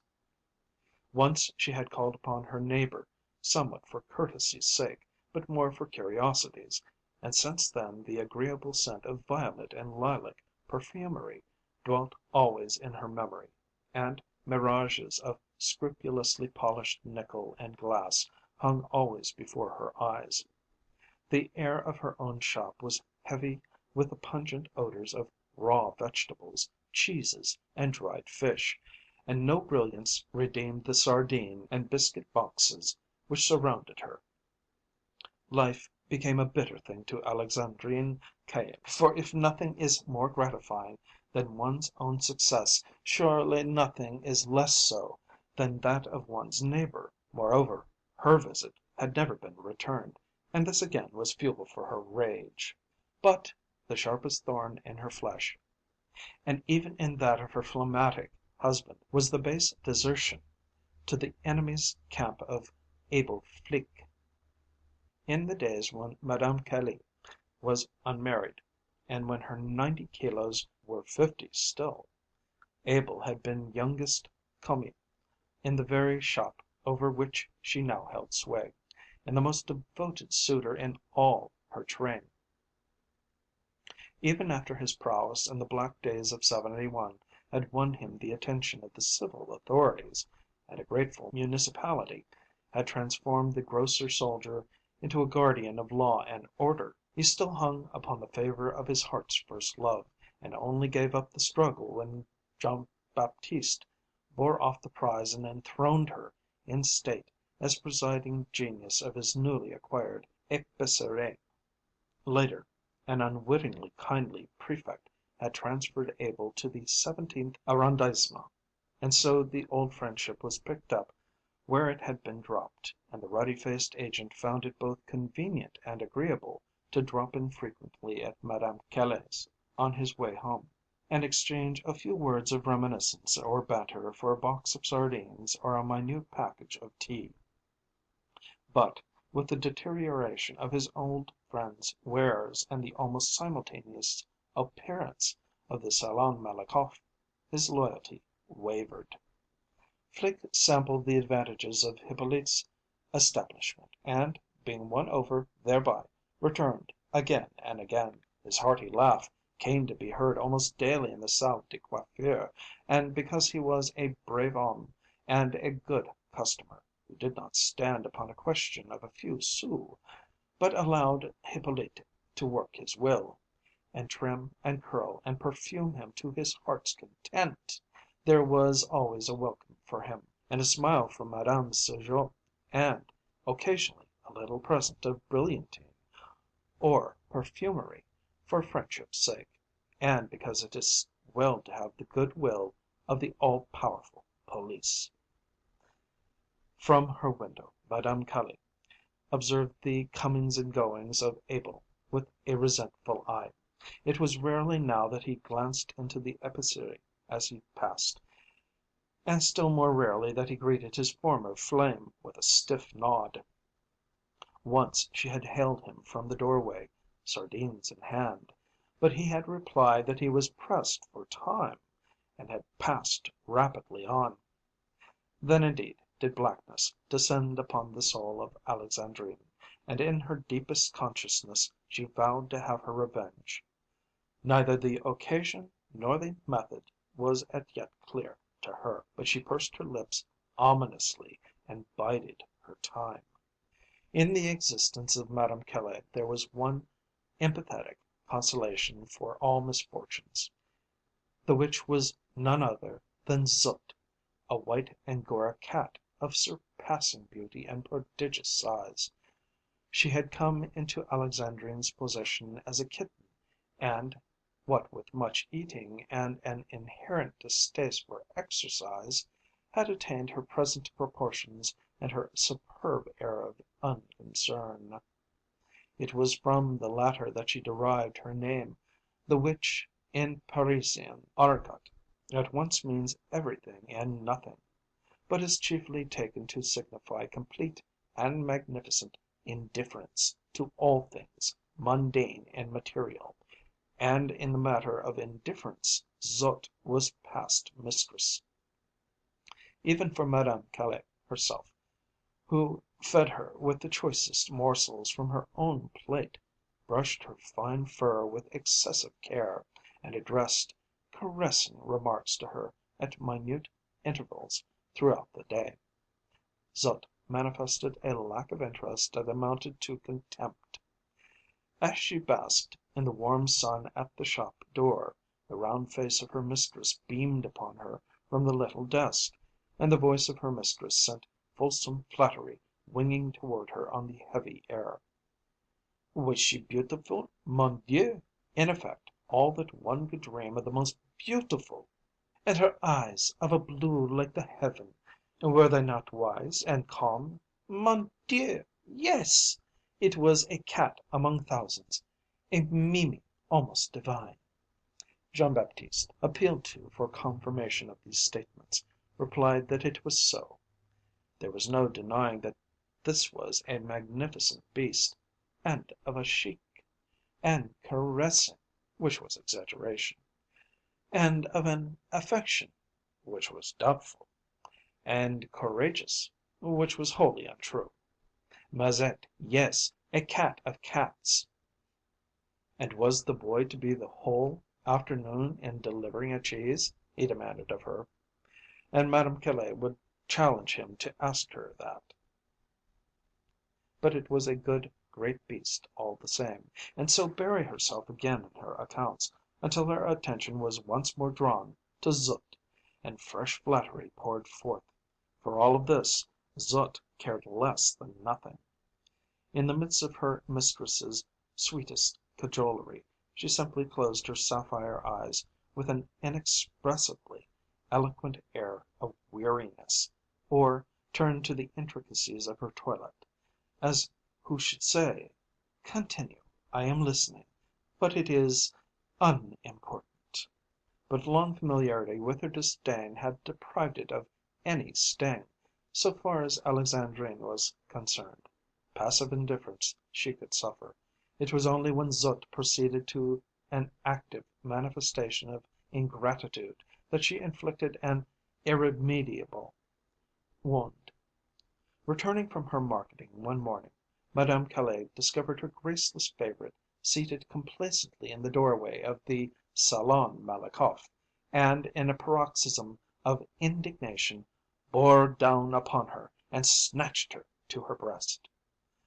"Unhappy one!" she cried, planting herself in full view of Espérance, and while raining the letter of her reproach upon the truant, contriving to apply its spirit wholly to her neighbour. "What hast thou done? Is it that thou desertest me for strangers, who may destroy thee? Name of a name, hast thou no heart? They would steal thee from me. And, above all, now! Well then, no, one shall see if such things are permitted. Vagabond!" And with this parting shot, which passed harmlessly over the head of the offender, and launched itself full at Madame Sergeot, the outraged épicière flounced back into her own domain, where, turning, she threatened the empty air with a passionate gesture. "Vagabond!" she repeated. "Good for nothing! It is not enough to have robbed me of my friends, that you must steal my child as well. We shall see!" Then, suddenly softening, "Thou art beautiful, and good, and wise. Mon Dieu, if I should lose thee, and above all, now!" Now there existed a marked, if unvoiced, community of feeling between Espérance and her resentful neighbour, for the former's passion for cats was more consuming even than the latter's. She had long cherished the dream of possessing a white Angora, and when, that morning, of her own accord, Zut stepped into the Salon Malakoff, she was received with demonstrations even warmer than those to which she had long since become accustomed. And, whether it was the novelty of her surroundings, or merely some unwonted instinct which made her unusually susceptible, her habitual indifference then and there gave place to animation, and her satisfaction was vented in her long appreciative purr, wherewith it was not once a year that she vouchsafed to gladden her owner's heart. Espérance hastened to prepare a saucer of milk, and when this was exhausted, added a generous portion of fish, and Zut then made a tour of the shop, rubbing herself against the chair legs, and receiving the homage of customers and duck clad assistants alike.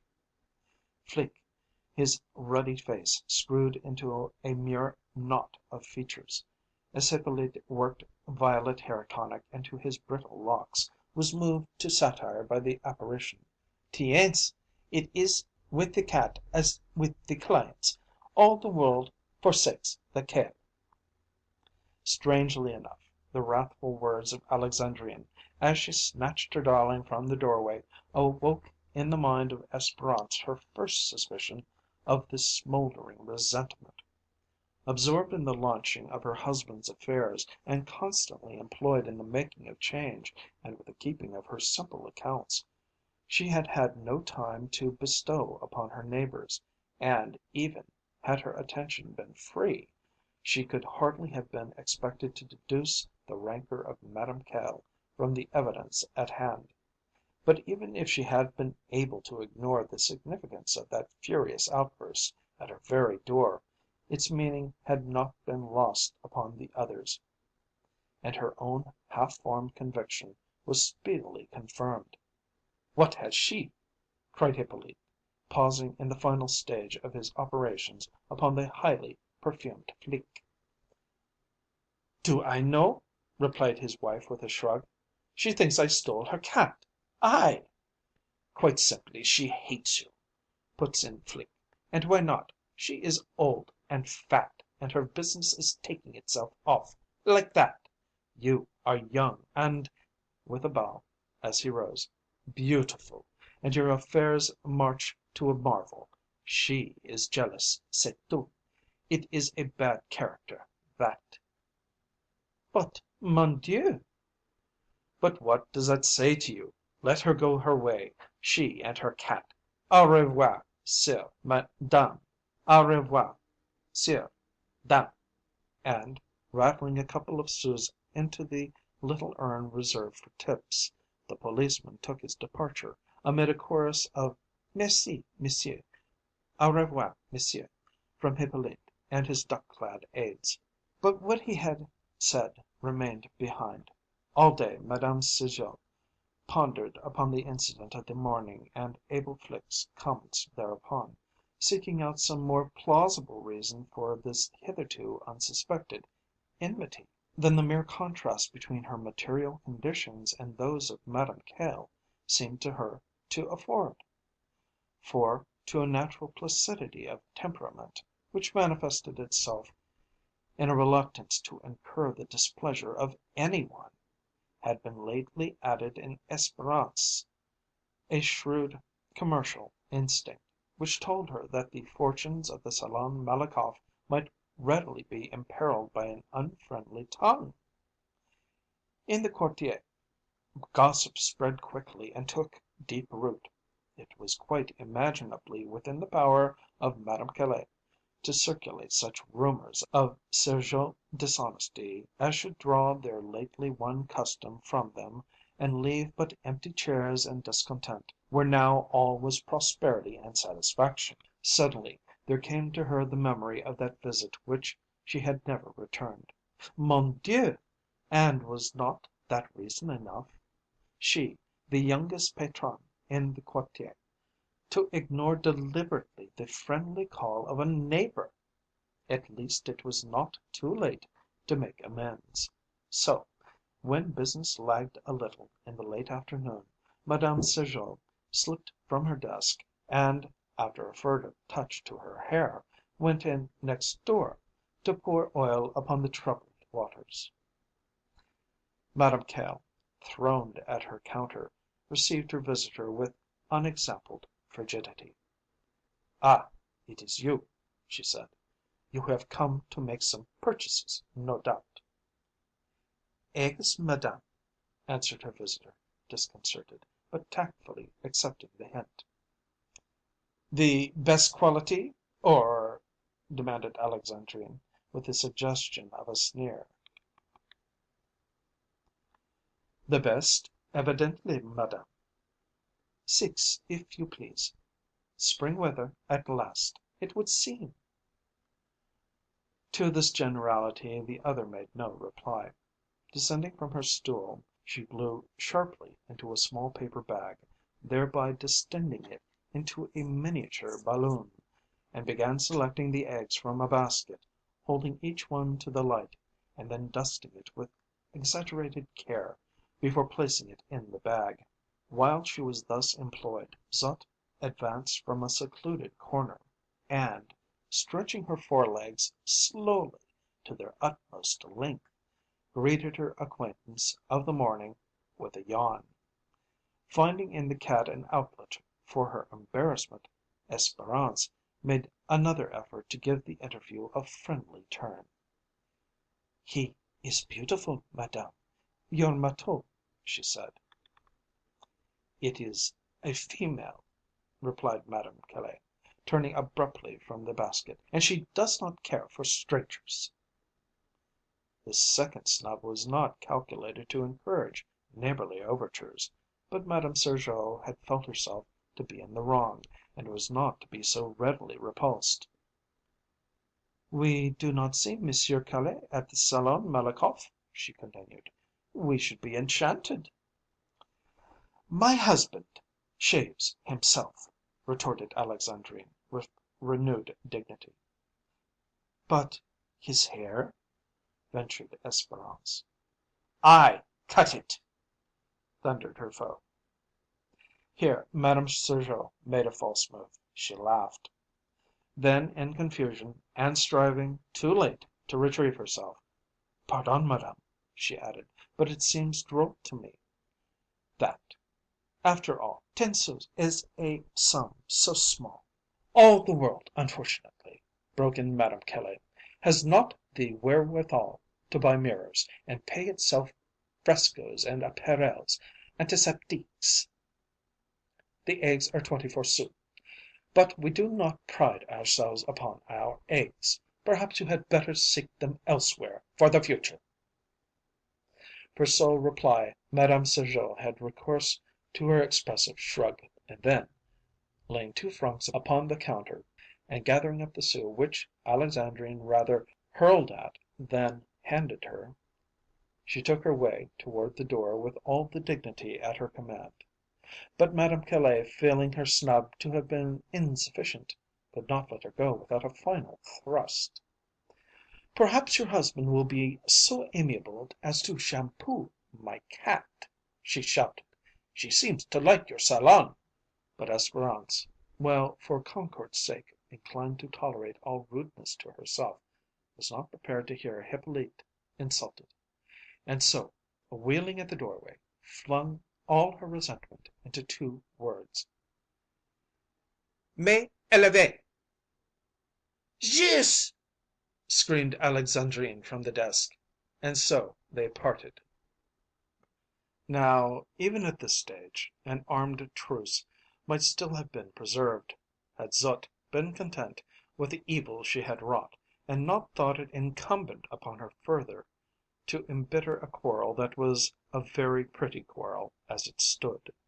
But whether it was that the milk and fish of the Salon Malakoff lay sweeter upon her memory than any of the familiar dainties in the Épicerie Caillé, or that, by her unknowable feline instinct, she was irresistibly drawn toward the scent of violet and lilac brilliantine, her first visit to the Sergeot was soon repeated, and from this visit other visits grew, until it was almost a daily occurrence for her to saunter slowly into the Salle de Coiffure, and there receive the food and homage which were rendered as her undisputed due. For, whatever was the bitterness of Espérance toward Madame Caillé, no part thereof descended upon Zut.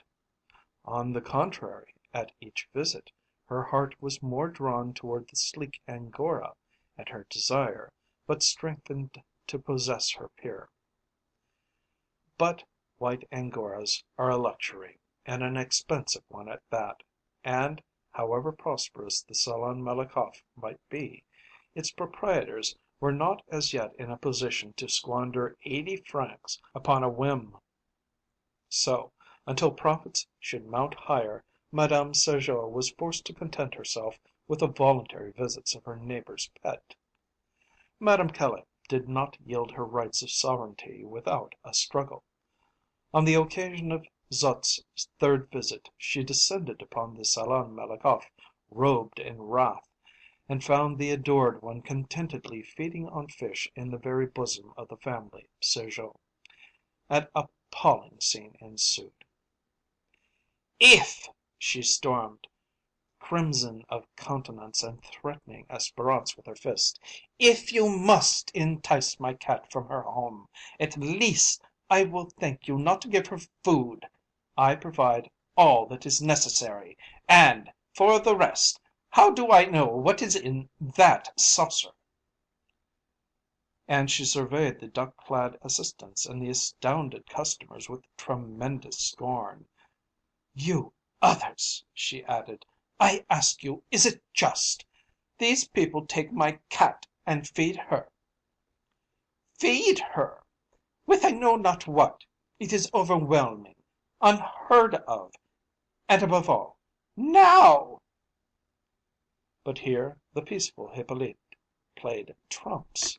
"It is the privilege of the vulgar," he cried, advancing, razor in hand, "when they are at home, to insult their neighbours, but here, non! My wife has told me of you and your sayings. Beware, or I shall arrange your affair for you. Go, you and your cat!" And by way of emphasis he fairly kicked Zut into her astonished owner's arms. He was magnificent, was Hippolyte. This anecdote, duly elaborated, was poured into the ears of Abel Flique an hour later, and that evening he paid his first visit in many months to Madame Caille. She greeted him effusively, being willing to pardon all the past for the sake of regaining this powerful friend. But the glitter in the agent's eye would have cowed a fiercer spirit than hers. "You amuse yourself," he said sternly, looking straight at her over the handful of raisins which she tendered him, "by wearying my friends. I counsel you to take care. One does not sell inferior eggs in Paris without hearing of it sooner or later. I know more than I have told, but not more than I can tell, if I choose." "Our ancient friendship," faltered Alexandrine, touched in a vulnerable spot. "Preserves you thus far," added Flique, no less unmoved. "Beware how you abuse it." And so the calls of Zut were no longer disturbed. But the rover spirit is progressive, and thus short visits became long visits, and finally the Angora spent whole nights in the Salon Malakoff, where a box and a bit of carpet were provided for her. And one fateful morning the meaning of Madame Caille's significant words, "And above all, now!" was made clear. The prosperity of Hippolyte's establishment had grown apace, so that, on the morning in question, the three chairs were occupied, and yet other customers awaited their turn. The air was laden with violet and lilac. A stout chauffeur, in a leather suit, thickly coated with dust, was undergoing a shampoo at the hands of one of the duck clad, and under the skilfully plied razor of the other, the virgin down slid from the lips and chin of a slim and somewhat startled youth, while from a vaporizer Hippolyte played a fine spray of perfumed water upon the ruddy countenance of Abel Flique. It was an eloquent moment, eminently fitted for some dramatic incident, and that dramatic incident Zut supplied. She advanced slowly, and with an air of conscious dignity from the corner where was her carpeted box, and in her mouth was a limp something, which, when deposited in the immediate centre of the Salon Malakoff, resolved itself into an Angora kitten, as white as snow. "Epatant!" said Flique, mopping his perfumed chin. And so it was. There was an immediate investigation of Zut's quarters, which revealed 4 other kittens. But each of these was marked with black or tan. It was the flower of the flock with which the proud mother had won her public. "And they are all yours!"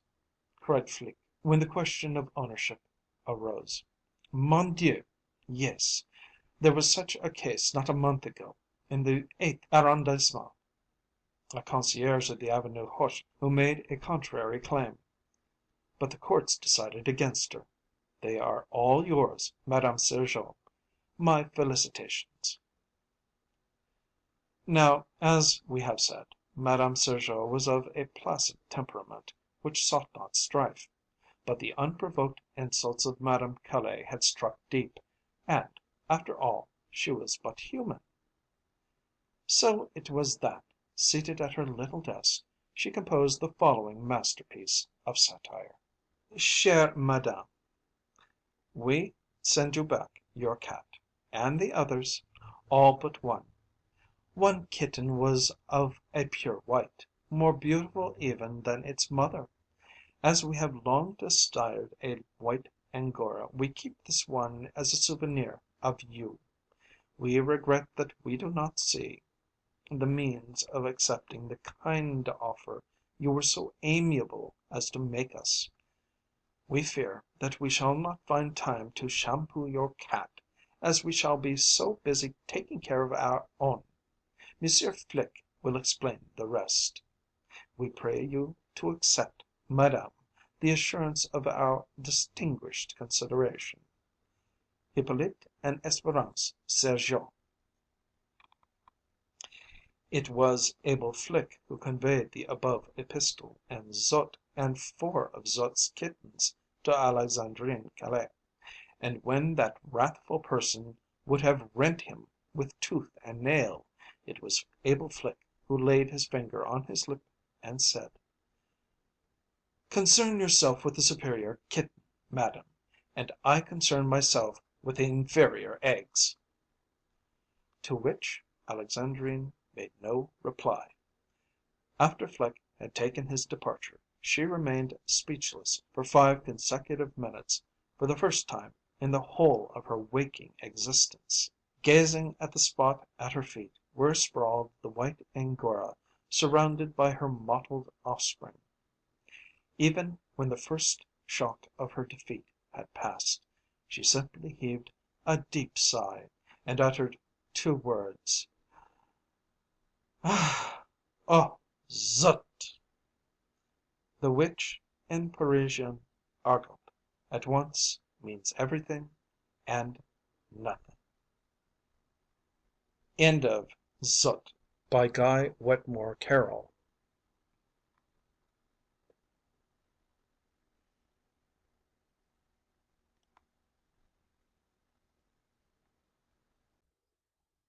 Three poems from the Book of Poverty and Death. Her mouth is like the mouth of a fine bust, that cannot utter sound, nor breathe, nor kiss, but that had once from life received all this, which shaped its subtle curves, and ever must, from fullness of past knowledge, dwell alone, a thing apart, a parable in stone. 2. Alone thou wanderest through space, profound one with a hidden face. Thou art poverty's great rose, the eternal metamorphose of gold into the light of sun. Thou art the mystic homeless one. Into the world thou never came, too mighty thou, too great to name. Voice of the storm, song that the wild wind sings, thou harp that shatters those who play thy strings. 3. A watcher of thy spaces, make me a listener at thy stone. Give to me vision, and then wake me upon thy oceans all alone.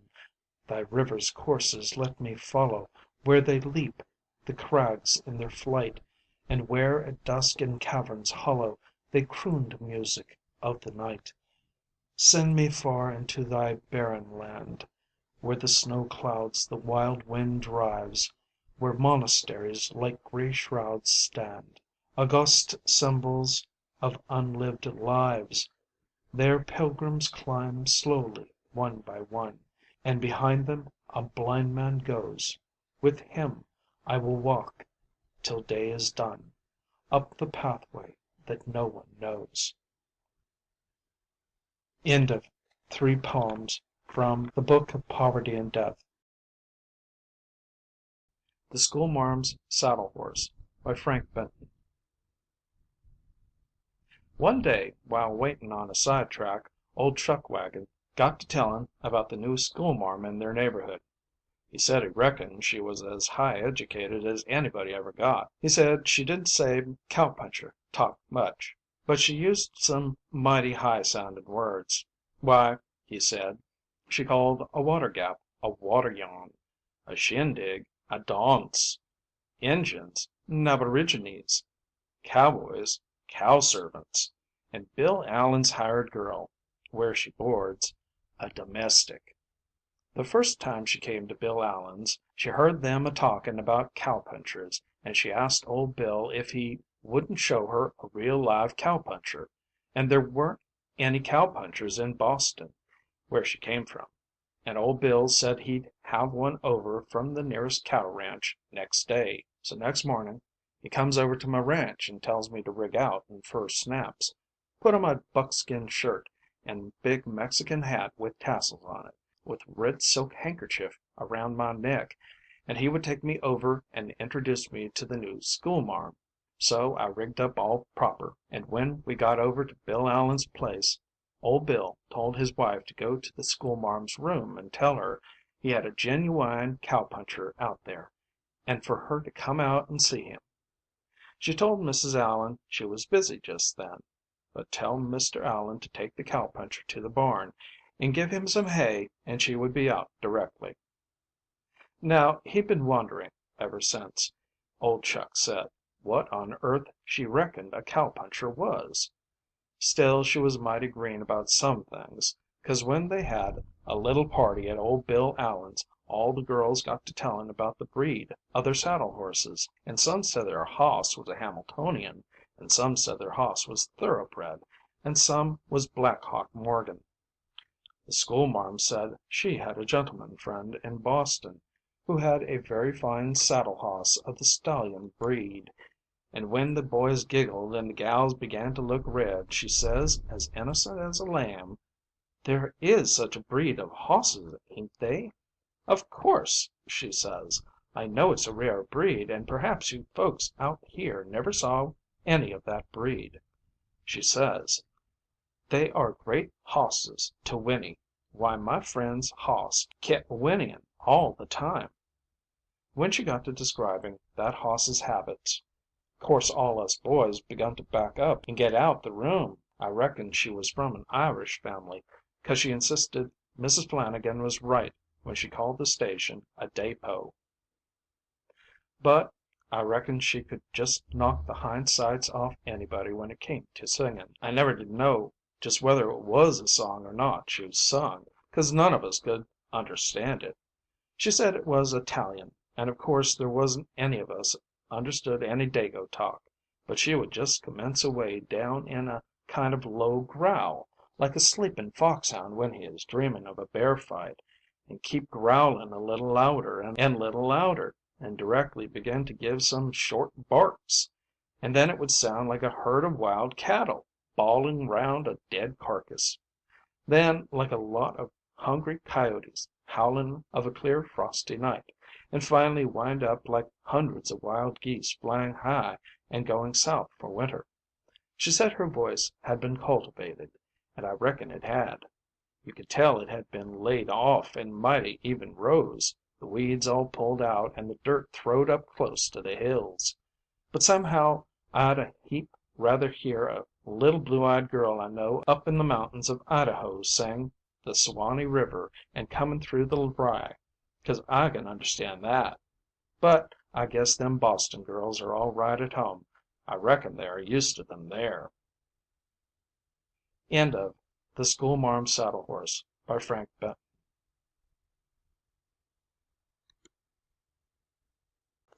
The Tale of Squirrel Nutkin. A Story for Nora by Beatrix Potter. This is a tale about a tale that belonged to a little red squirrel, and his name was Nutkin.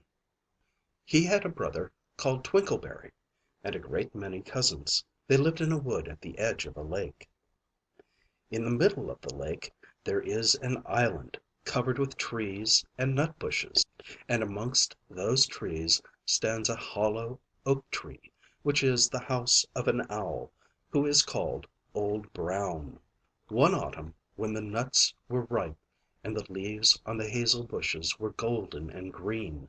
Nutkin and Twinkleberry and all the other little squirrels came out of the wood and down to the edge of the lake. They made little rafts out of twigs, and they paddled away over the water to Owl Island to gather nuts.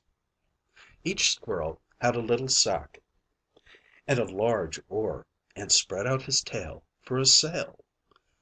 They also took with them an offering of 3 fat mice as a present for Old Brown, and put them down upon his doorstep. Then Twinkleberry and the other little squirrels each made a low bow, and said politely, "Old Mr. Brown, will you favor us with permission to gather nuts upon your island?" But Nutkin was excessively impertinent in his manners. He bobbed up and down like a little red cherry, singing, riddle me, rot tot tote, a little wee man in a red, red coat, a staff in his hand and a stone in his throat. If you'll tell me this riddle, I'll give you a groat. Now this riddle is as old as the hills. Mr. Brown paid no attention whatever to Nutkin. He shut his eyes obstinately and went to sleep. The squirrels filled their little sacks with nuts and sailed away home in the evening. But next morning they all came back again to Owl Island, and Twinkleberry and the others brought a fine fat mole, and laid it on the stone in front of Old Brown's doorway, and said, "Mr. Brown, will you favor us with your gracious permission to gather some more nuts?" But Nutkin, who had no respect, began to dance up and down, tickling old Mr. Brown with a nettle, and singing, "Old Mr. B, riddle me ree, hitty pitty within the wall, hitty pitty without the wall. If you touch hitty pitty will bite you." Mr. Brown woke up suddenly and carried the mole into his house. He shut the door in Nutkin's face. Presently a little thread of blue smoke from a wood fire came up from the top of the tree, and Nutkin peeped through the keyhole and sang, "A house full, a hole full, and you cannot gather a bowlful." The squirrels searched for nuts all over the island and filled their little sacks, but Nutkin gathered oak apples, yellow and scarlet, and sat upon a beech stump playing marbles and watching the door of old Mr. Brown. On the third day the squirrels got up very early and went fishing. They caught 7 fat minnows as a present for Old Brown. They paddled over the lake and landed under a crooked chestnut tree on Owl Island. Twinkleberry and 6 other little squirrels each carried a fat minnow, but Nutkin, who had no nice manners, brought no present at all. He ran in front, singing, "The man in the wilderness said to me, 'How many strawberries grow in the sea?' I answered him, as I thought good, 'As many red herrings as grow in the wood.'" But old Mr. Brown took no interest in riddles, not even when the answer was provided for him. On the fourth day the squirrels brought a present of 6 fat beetles, which were as good as plums in plum pudding, for Old Brown. Each beetle was wrapped up carefully in a dock leaf, fastened with a pine needle pin. But Nutkin sang as rudely as ever, "Old Mr. B, riddle me ree, flower of England, fruit of Spain, met together in a shower of rain, put in a bag tied round with string. If you'll tell me this riddle, I'll give you a ring." Which was ridiculous of Nutkin, because he had not got any ring to give to Old Brown. The other squirrels hunted up and down the nut bushes, but Nutkin gathered robin's pin cushions off a briar bush and stuck them full of pine needle pins. On the fifth day the squirrels brought a present of wild honey. It was so sweet and sticky that they licked their fingers as they put it down upon the stone. They had stolen it out of a bumblebee's nest on the tippity top of the hill. But Nutkin skipped up and down, singing, "Hum a bum buzz buzz, hum a bum buzz. As I went over Tipple-tine, I met a flock of bonny swine, some yellow nacked, some yellow backed, they were the very bonniest swine that e'er went over the Tipple-tine. Old Mr. Brown turned up his eyes in disgust at the impertinence of Nutkin, but he ate up the honey. The squirrels filled their little sacks with nuts, but Nutkin sat upon a big flat rock and played ninepins with a crab apple and green fir cones. On the sixth day, which was Saturday, the squirrels came again for the last time. They brought a new laid egg in a little rush basket as a last parting present for Old Brown. But Nutkin ran in front, laughing and shouting: "Humpty Dumpty lies in the beck, with a white counterpane round his neck. 40 doctors and 40 wrights cannot put Humpty Dumpty to rights." Now old Mr. Brown took an interest in eggs. He opened one eye and shut it again, but still he did not speak. Nutkin became more and more impertinent. "Old Mr. B! Old Mr. B! Hickamore, hackamore on the king's kitchen door. All the king's horses and all the king's men couldn't drive Hickamore, hackamore off the king's kitchen door." Nutkin danced up and down like a sunbeam, but still Old Brown said nothing at all. Nutkin began again. "Arthur O'Bower has broken his band. He comes roaring up the land. The King of Scots with all his power cannot turn Arthur of the Bower." Nutkin made a whirring noise to sound like the wind, and he took a running jump right on to the head of Old Brown. Then all at once there was a flutterment and a scufflement and a loud squeak.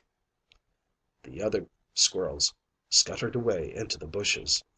When they came back, very cautiously, peeping round the tree, there was Old Brown sitting on his doorstep, quite still, with his eyes closed, as if nothing had happened. But Nutkin was in his waistcoat pocket. This looks like the end of the story, but it isn't. Old Brown carried Nutkin into his house and held him up by the tail, intending to skin him. But Nutkin pulled so very hard that his tail broke in two, and he dashed up the staircase and escaped out of the attic window. And to this day, if you meet Nutkin up a tree and ask him a riddle, he will throw sticks at you and stamp his feet and scold and shout, "Cock, cock, cock, cur, cock." End of the tale of Squirrel Nutkin, by Beatrix Potter. Two Hearts That Beat as One, by Frank Norris. Which puts it up as how you ain't never heard about that time that Hardenberg and Stroker, the Englisher, had a friendly go with bare knuckles, 10 rounds it was, all along a female woman? It is a small world, and I had just found out that my friend Bunt McBride, horse wrangler, miner, faro dealer, and bone gatherer, whose world was the plains and ranges of the great Southwest, was known of the 3 Black Crows, Hardenberg, Stroker, and Ali Bazan, and had even foregathered with them on more than one of their ventures for Cyrus Ryder's exploitation agency, ventures that had nothing of the desert in them, but that involved the sea and the schooner and the taste of the great-lunged cannerous trades. "You ain't never crossed the trail of that mournful history?" I professed my ignorance and said, "They fought?" "Mister Man," returned Bunt soberly, as one broaching a subject not to be trifled with, "they sure did. Friendly like, you know, like as how 2 high-steppin', sassy gents figures out how to settle any little strained relations, friendly like, but considerable keen." He took a pinch of tobacco from his pouch and a bit of paper, and rolled a cigarette in the twinkling of an eye, using only one hand, in true Mexican style. "Now," he said, as he drew the first long puff to the very bottom of the leathern valves he calls his lungs, "now I'm a goin' for to relate that same painful proceedin' to you, just so as you kin get a line on the consumin' and devourin' foolishness o' male humans when they's a woman in the wind." "Woman," said Bunt, waggling his head thoughtfully at the water. "Woman is a weather breeder. Mr. Dixon, they is three things I'm skeered of. The last two I don't just rightly call to mind at this moment, but the first is woman. When I meets up with a female woman on my trail, I sheers off some prompt, Mr. Dixon. I sheers off. And Hardenberg," he added irrelevantly, "would 'a' took and married this woman, so he would. Yes, and Strokher would too." "Was there another man?" I asked. "No," said Bunt. Then he began to chuckle behind his mustaches. "Yes, they was." He smote a thigh. "They sure was another man for fair. Well now, Mr. Man, lemme tell you the whole how. It began with me bein' took into a wild eyed scheme that maverick, Si Ryder, had cooked up for the Three Crows. They was a row down Gortamalar way. Some gesabe named Palachi, Barreto Palachi, findin' times dull and the boys some off their feed, ups and says to hisself, 'Exercise is what I needs. I will now take an overthrow to blame government.' Well, this same Palachi rounds up a bunch o' insurrectos and begins pesterin' and badgerin' and hectorin' the government, and rarin' round and bellerin' and makin' a procession of hisself, till he sure pervades the landscape. And before you knows what, lo and beholt, here's a real live revolution thing kyoodlin' in the scenery, and the government is plumb bothered. They rounds up the gesabe at last at a place on the coast, but he escapes as easy as how do you do. He can't, howsomever, get back to his insurrectos, the blamed government being in possession of all the trails leading into the hinterland. So says he, 'What for a game would it be for me to hike up to 'Frisco and get in touch with my financial backers and conspirate to smuggle down a load of arms?' Which the same he does, and there's where the Three Black Crows and me begin to take a hand. Si Ryder gives us the job of taking the schooner down to a certain point on the Gortamalar coast, and there delivering to the agent of the gazabo 3,000 stand of .48 Winchesters. When we gets this far into the game, Ryder ups and says, 'Boys, here's where I cashes right in. You sets right to me for the schooner and the cargo, but you goes to Palachi's agent over crossed the bay for instructions and directions.' 'But,' says the Englisher, Strokher, 'this bettin' a blind play don't suit our hand. Why not,' says he, 'make right up to Mr. Palachi hisself?' 'No,' says Ryder. 'No, boys, you can't.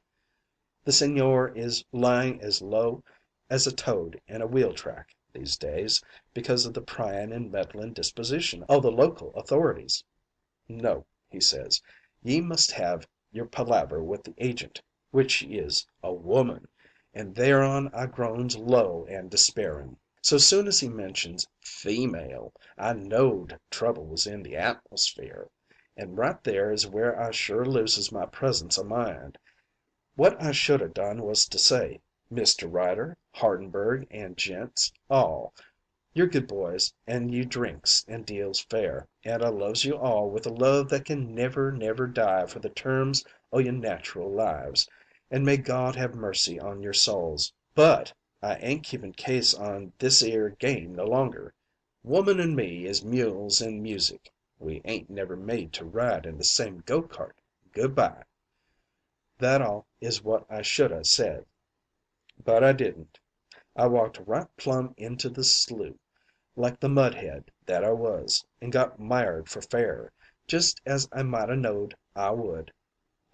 Well, Ryder gives us a address over across the bay, and we fair hikes over there all along o' as cruel a rain as ever killed crops.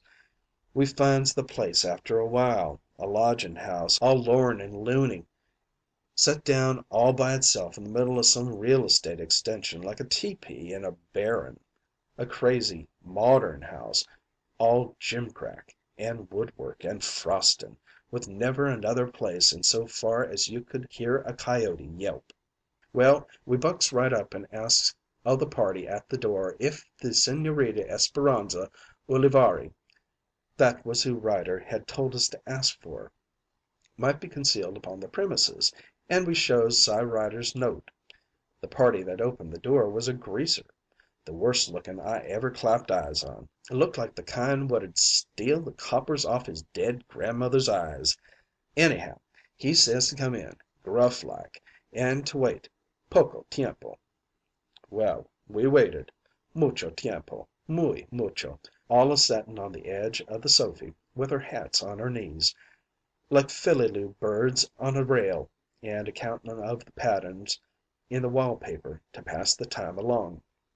And Hardenberg, who's got to do the talkin', gets the fidgets by and by. And because he's only restin' the toes of his feet on the floor, his knees begin jiggerin', and along o' watchin' him, my knees begin to go, and then strokers, and then Ally Bazan's. And there we sat all in a row and jiggered. Great snakes, it makes me sick to the stomach to think o' the idjits we were. Then, after a long time, we hears a rustle o' silk petticoats, and we all grabs holt o' one another and looks scared like, out from under our eyebrows. And then, Mr. Man, they walks into that bunkhouse parlor the loveliest looking young female woman that ever wore hair. She was lovelier than Mary Anderson. She was lovelier than Lotta.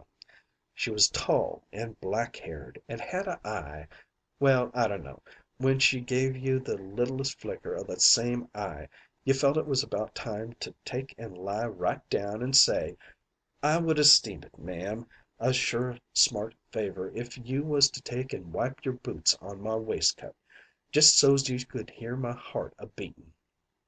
That's the kind of female woman she was. Well, when Hardenberg had caught his second wind, we begins to talk business. "And you're to take a passenger back with you?" says Esperanza after a while.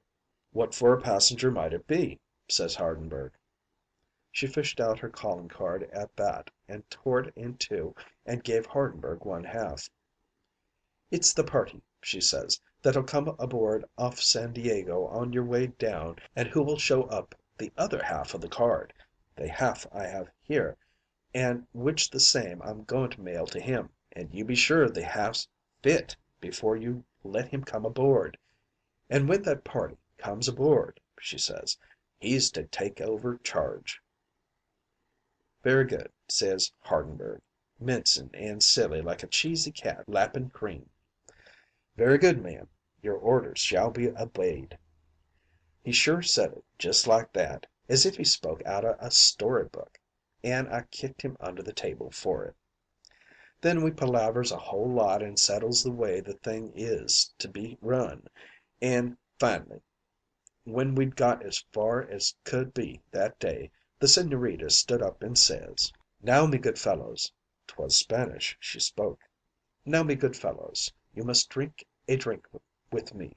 She herds us all up into the dining room and fetches out, not whiskey, mind you, but a great fat green and gold bottle of champagne, and when Alabazan has fired it off, she fills our glasses, dinky little flat glasses that look like flower vases.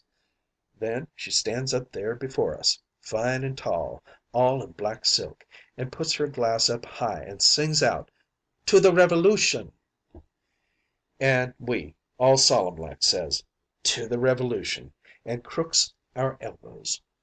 When we all comes to, about half an hour later, we're in the street outside, having just said good bye to the Señorita. We all are some quiet the first block or so, and then Hardenberg says, stopping dead in his tracks, "I pauses to remark that when a certain young female party, having black hair and a killin' eye, gets good and ready to travel up the center aisle of a church, I know the gent to show her the way, which he is 6 feet 1 in his stocking feet.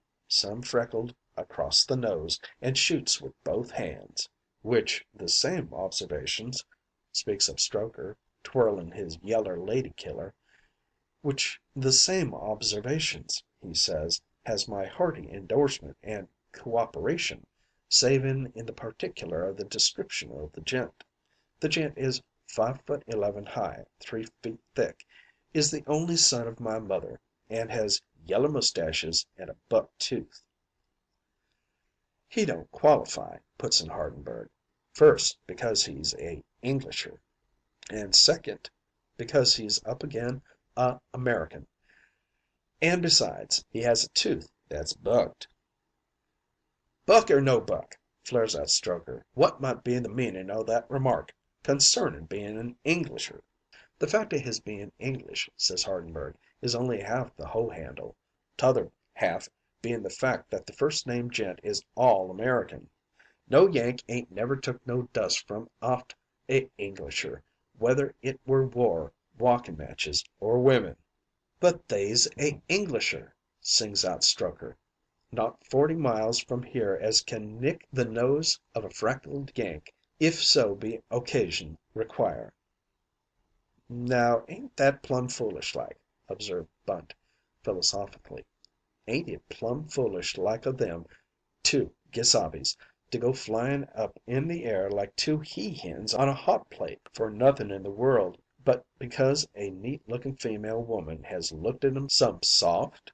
Well, naturally we others, Ally Bazan and me, we others throws it into 'em pretty strong about bein' more kinds of blame fools than a pup with a bug, and they simmers down some, but along o' the way home I can see as how they're a glarin' at each other, and a drawin' theirselves up proud, like an' presumptuous, and I groans again, not loud but deep, as the good book says. We has 2 or 3 more palavers with the Señorita Esperanza, and stacks the deck to beat the harbor police and the customs people and all, and to nip down the coast with our contraband. And each time we chins with the Señorita, there's them 2 locos steppin' and sidlin' around her, actin' that silly like that me and Ally Bazan takes and beats our heads agin the walls so soon as we're alone just because we're that pisen mortified.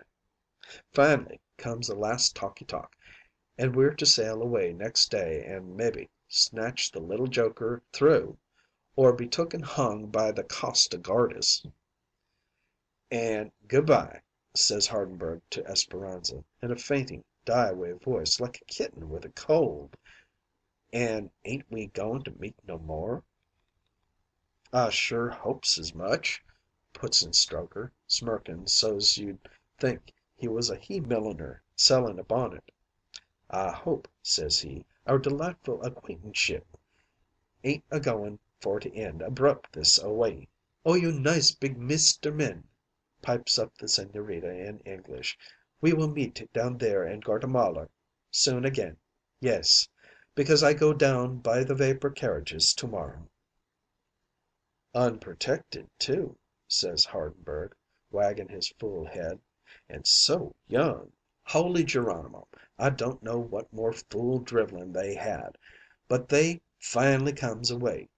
Ally Bazan and me rounds 'em up and conducts 'em to the boat and puts 'em to bed like as if they was little or drunk, and the next day, or next night rather, about 1 o'clock, we slips the heel ropes and hobbles o' the schooner quiet as a mountain lion stalking a buck, and catches the out tide through the gate of the bay. Lord, we was some keyed up, lemme tell you, and Ally Bazan and Hardenberg was at the fore end o' the boat, with their guns ready in case of being asked impertinent questions by the patrol boats. Well, howsomever, we nips out with the little jokers they was writ in the manifest as minin' pumps and starts south. This 'ere pasear down to Guatemala is the first time I goes a galleying about on what the Three Crows calls blue water, and when that schooner hit the bar I begins to remember that my stomach and inside arrangements ain't made o' no chilled steel, nor yet o' rawhide. First I gets plumb sad, and shivery, and I feels as mean and poor as a prairie dog which has eat a horned toad back'ards. I goes to Ally Bazan and gives it out as how I'm going for to die, and I puts it up that I'm sure sad and depressed like, and don't care much about life nohow, and that present surroundings lack that certain undescribable charm. I tells him that I knows the ship is going to sink afore we get over the bar. Waves they was higher'n the masts, and I've rode some fair lively sunfishers in my time, but I ain't never struck anything like the rarin' and buckin' and high and lofty tumblin' that same boat went through with those first few hours after we had come out. But Ally Bazan tells me to go downstairs in the boat and lie up quiet, and by I do feel better. By next day I can sit up and take solid food again, and then's when I takes special notice o' the everlastin' foolishness of Strokher and Hardenberg. You'd have thought each one of them two mushheads was trying to act the part of an old cow which has had her calf took. They goes a moonin' about the boat that mournful it 'ud make you yell just out o' sheer nervousness.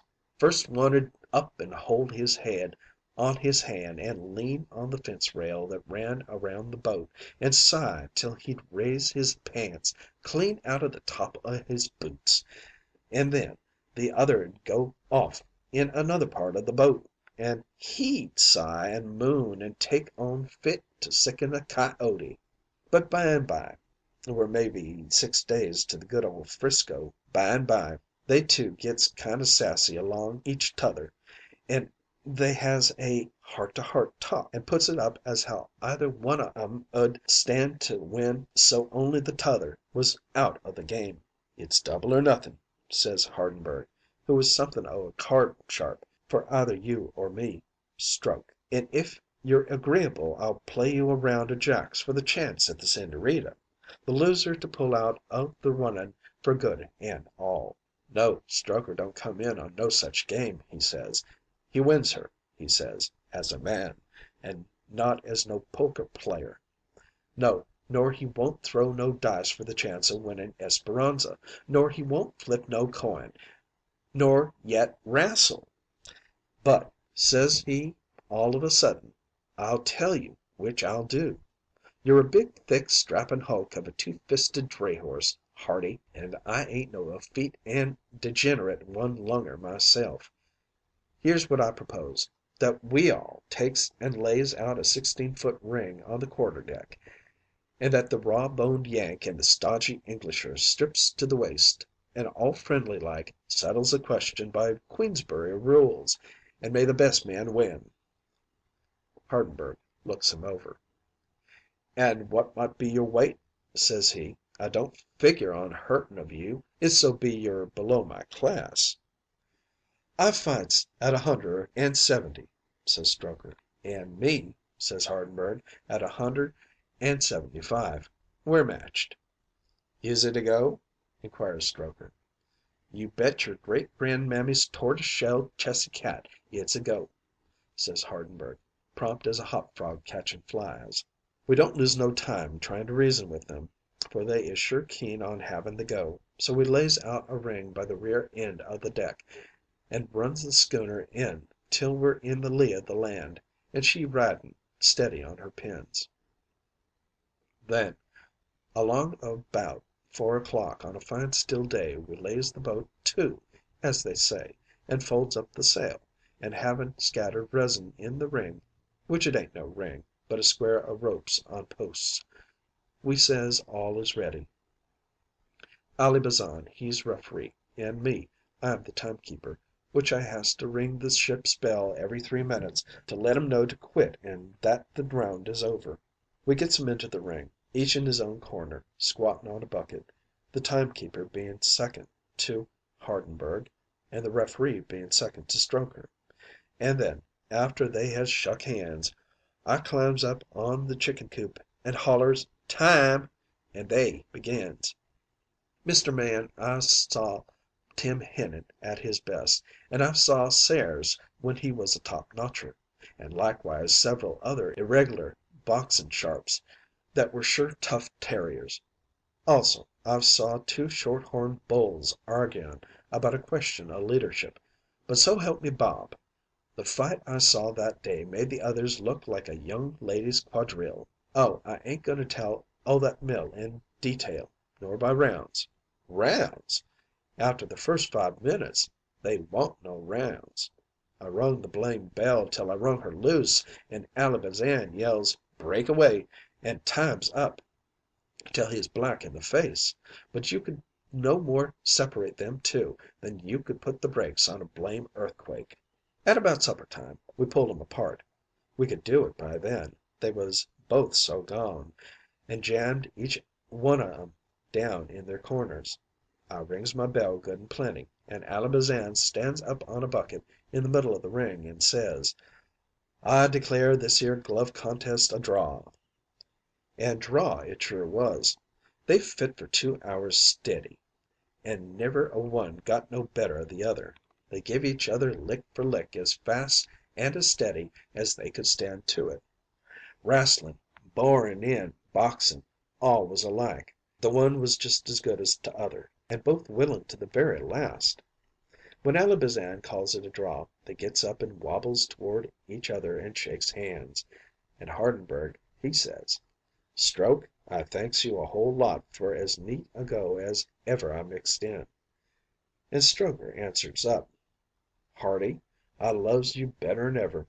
You's the first man I've met up with which I couldn't do for, and I've met up with some scraggy propositions in my time too.' Well, they two is a sorry looking pair of birds by the time we runs into San Diego harbor next night. They was fine looking objects for fair, all bruises and bumps. You remember now we was to take on a party at San Diego, who was to show t'other half o' Esperanza's card and thereafterward to boss the job. Well, we waits till nightfall and then slides in and lays to off a certain pile o' stone, and shows two green lights and one white every 3½ minutes for half a hour, this being the signal. They is a moon, and we can see purty well. After we'd signaled about a hour, mebbe, we gets the answer, a 1 minute green flare, and thereafterward we makes out a rowboat putting out and coming towards us. They is two people in the boat. One is the gesabe at the oars, and the other a party sitting in the hinder end. Ally Bazan and me, and Strokher and Hardenberg, we's all leaning over the fence a watching, when all to once I ups and groans some sad, the party in the hinder end of the boat being female. 'Ain't we never goin' to get shut of 'em?' says I, but the words ain't no more'n off my teeth when Strokher pipes up. 'It's she,' says he, gasping as though shot hard. 'What?' cries Hardenberg, sort of mystified. 'Oh, I'm sure a dreamin',' he says, just that silly like. 'And the mugs we got?' says Strokher. And they both sets to swearing and cussin' to beat all I ever heard. 'I can't let her see me so bunged up,' says Hardenberg, doleful like. 'Oh, whatever is to be done?' 'And I look like a real genuine blown in the bottle pug,' whimpers Strokher. 'Never mind,' says he, 'we must face the music. We'll tell her these are sure honorable scars, got because we fit for her.' Well, the boat comes up and the female party jumps out and comes up the let down stairway onto the deck. Without saying a word she hands Hardenberg the half of the card, and he fishes out his half and matches the two by the light o' a lantern. By this time the rowboat has gone a little ways off, and then, at last, Hardenberg says, 'Welcome aboard, Señorita.' And Strokher cuts in with, 'We thought it was to be a man that'd join us here to take command, but you,' he says, and oh, butter wouldn't have melted in his mouth, 'but you,' he says, 'is always our mistress.' 'Very right, bueno, me good fellows,' says the Señorita, 'but don't you be afraid that they's no man is at the head o' this business.' And with that the party chucks off hat and skirts, and I'll be Mexican if it wa'n't a man after all. "I'm the Senor Barrito Palachi, gentlemen," says he. "The gringo police, who wanted for to arrest me, made the disguise necessary. Gentlemen, I regret to have been obliged to deceive such gallant compadres, but war knows no law." Hardenberg and Strokher gives one look at the Senor and another at their own spiled faces. Then "Come back here with the boat," roars Hardenberg over the side. And with that, upon me word, you'd 'a thought they two both were moved with the same spring. Over they goes into the water and strikes out hands over hands for the boat as hard as ever they can lay to it. The boat meets 'em. Lord knows what the party at the oars thought. They climbs in, and the last I sees of them, they was putting for shore, each having taken a oar from the boatman, and they sure was making that boat hum. Well, we sails away eventually without 'em, and a year or more afterward I crosses their trail again in Cy Ryder's office in 'Frisco. "Did you ask them about it all?" said I. "Mr. Man," observed Bunt, "I'm several kinds of a fool. I know it. But sometimes I'm wise. I wishes for to live as long as I can, and die when I can't help it. I does not, neither there nor there afterward, ever make no joke, nor yet no allusion about or concerning the Señorita Esperanza Palachi in the hearing o' Hardenberg and Strokher. I've seen, ye remember, both those boys use their fists, and likewise Hardenberg, as he says hisself, shoots with both hands." End of Two Hearts That Beat as One by Frank Norris.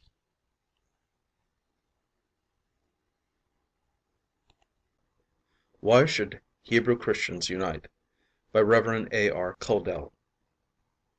In Christ Beloved. It causes me great pleasure to address this large audience tonight on the subject, Why Hebrew Christians Should Unite. It is true that in comparison with the multitude of Gentile Christians present, the number of Hebrew Christians in this conference seems quite small, but this little company grows in my mind into a great host, when I think of the longings and aspirations of the great body of Hebrew believers in this and other lands, crystallized in this little company here present.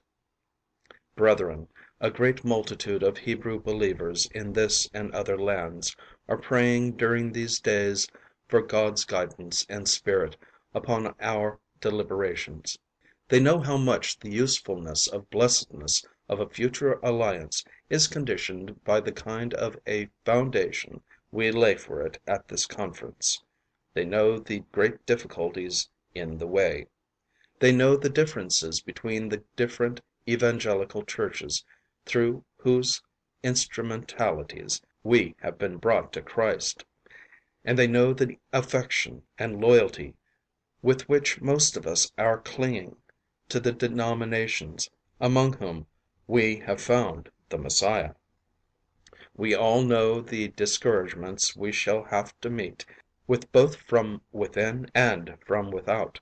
But the fact that so many of our brethren are praying and longing for a closer union between us, and that so many Gentile Christians from different denominations are attending our sessions, and that many others are praying for our success, is an indication that God's time has come, and that we must go forward. Allow me therefore to point out a few thoughts on the subject. 1. Because of our own need. We cannot afford to forget the rock from which we are hewn. We have indeed given our people's unbelief, but we cannot give up our people. We have joined the church of the firstborn, composed of individuals called out of all nations to be a people unto His name. But we have not and dare not give up our nationality. Our nation stands unique in God's plan of the ages.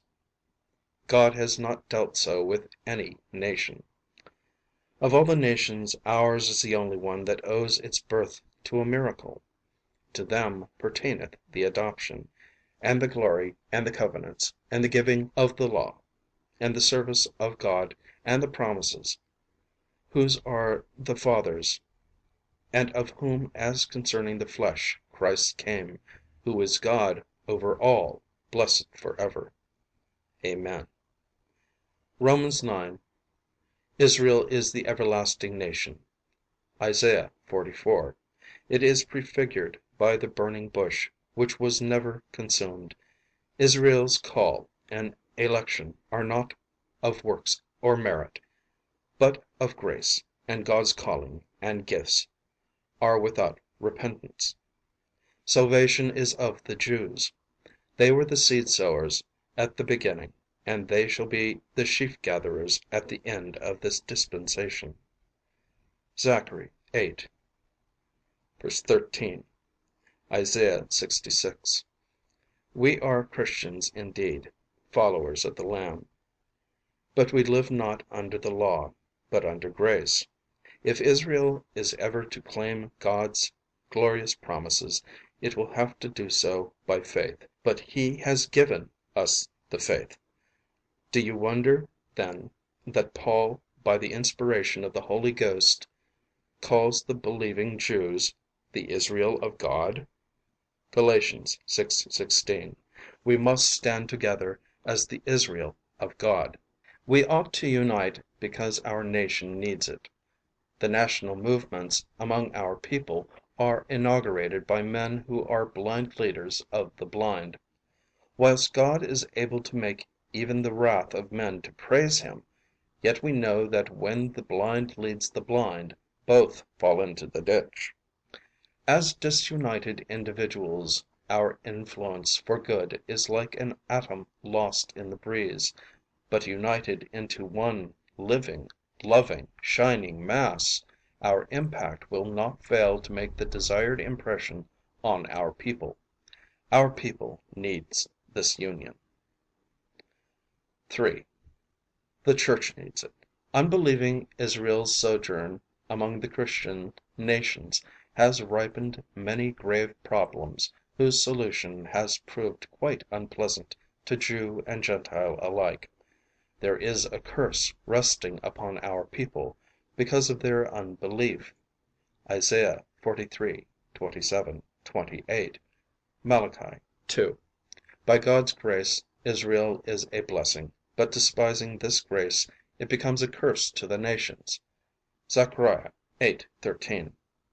Since they cried out at Calvary, His blood be upon us and our children, they have become the tribes of the wandering foot and weary breast. They cause irritation wherever they settle for any length of time. They seem to become distressing to the nations as an unassimilated foreign element in an organic body. Statesmen and politicians having tried all kinds of nostrums, and the Church, alas, too frequently taking refuge to quackery, have only aggravated the trouble.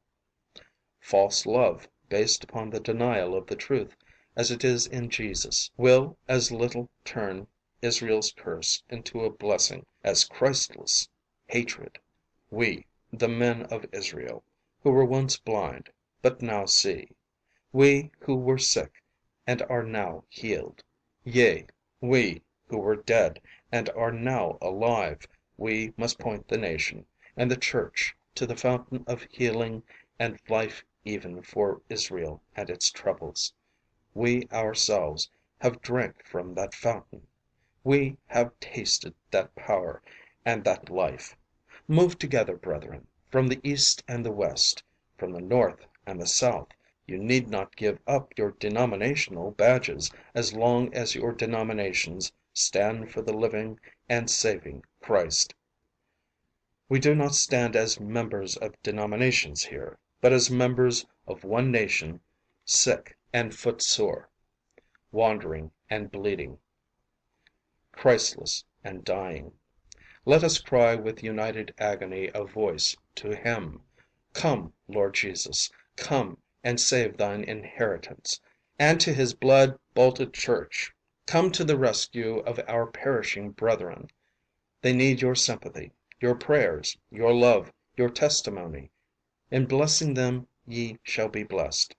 And to our brethren, the Jews, let us cry, Israel, thou destroyest thyself, but in Jesus is thy salvation.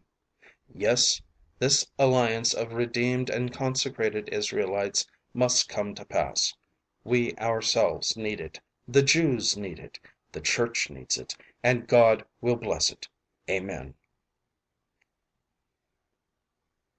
End of Why Hebrew Christians Should Unite by Rev. A.R. Kuldel.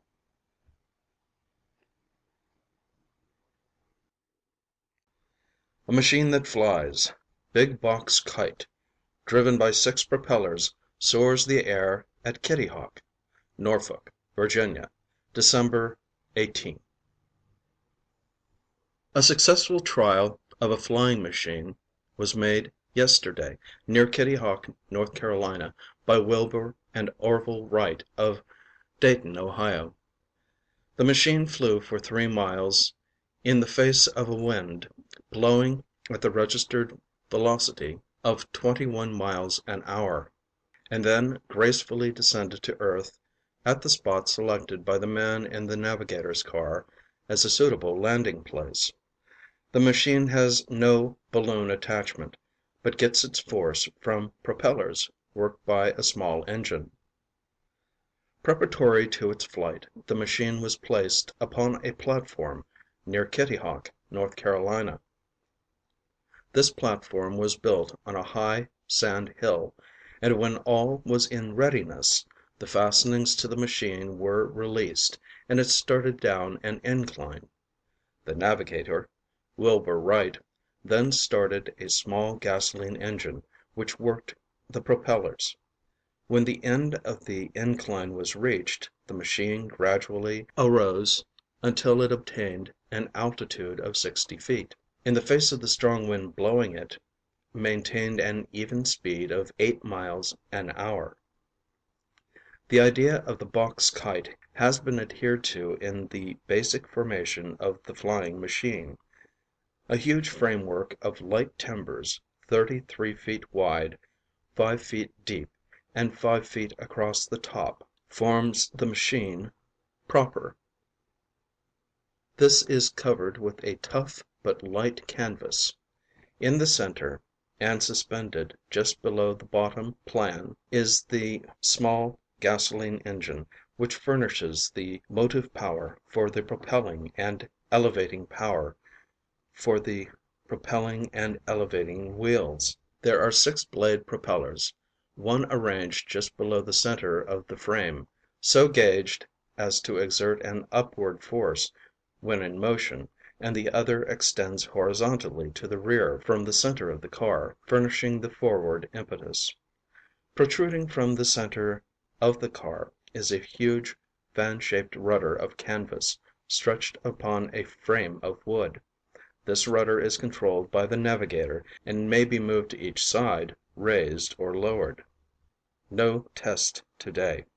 Special to the Times-Dispatch, Norfolk, Virginia, December 18. No test was made today of the flying machine invented by Wilbur and Orville Wright of Dayton to spend the holidays, and will at Kitty Hawk, North Carolina, Thursday.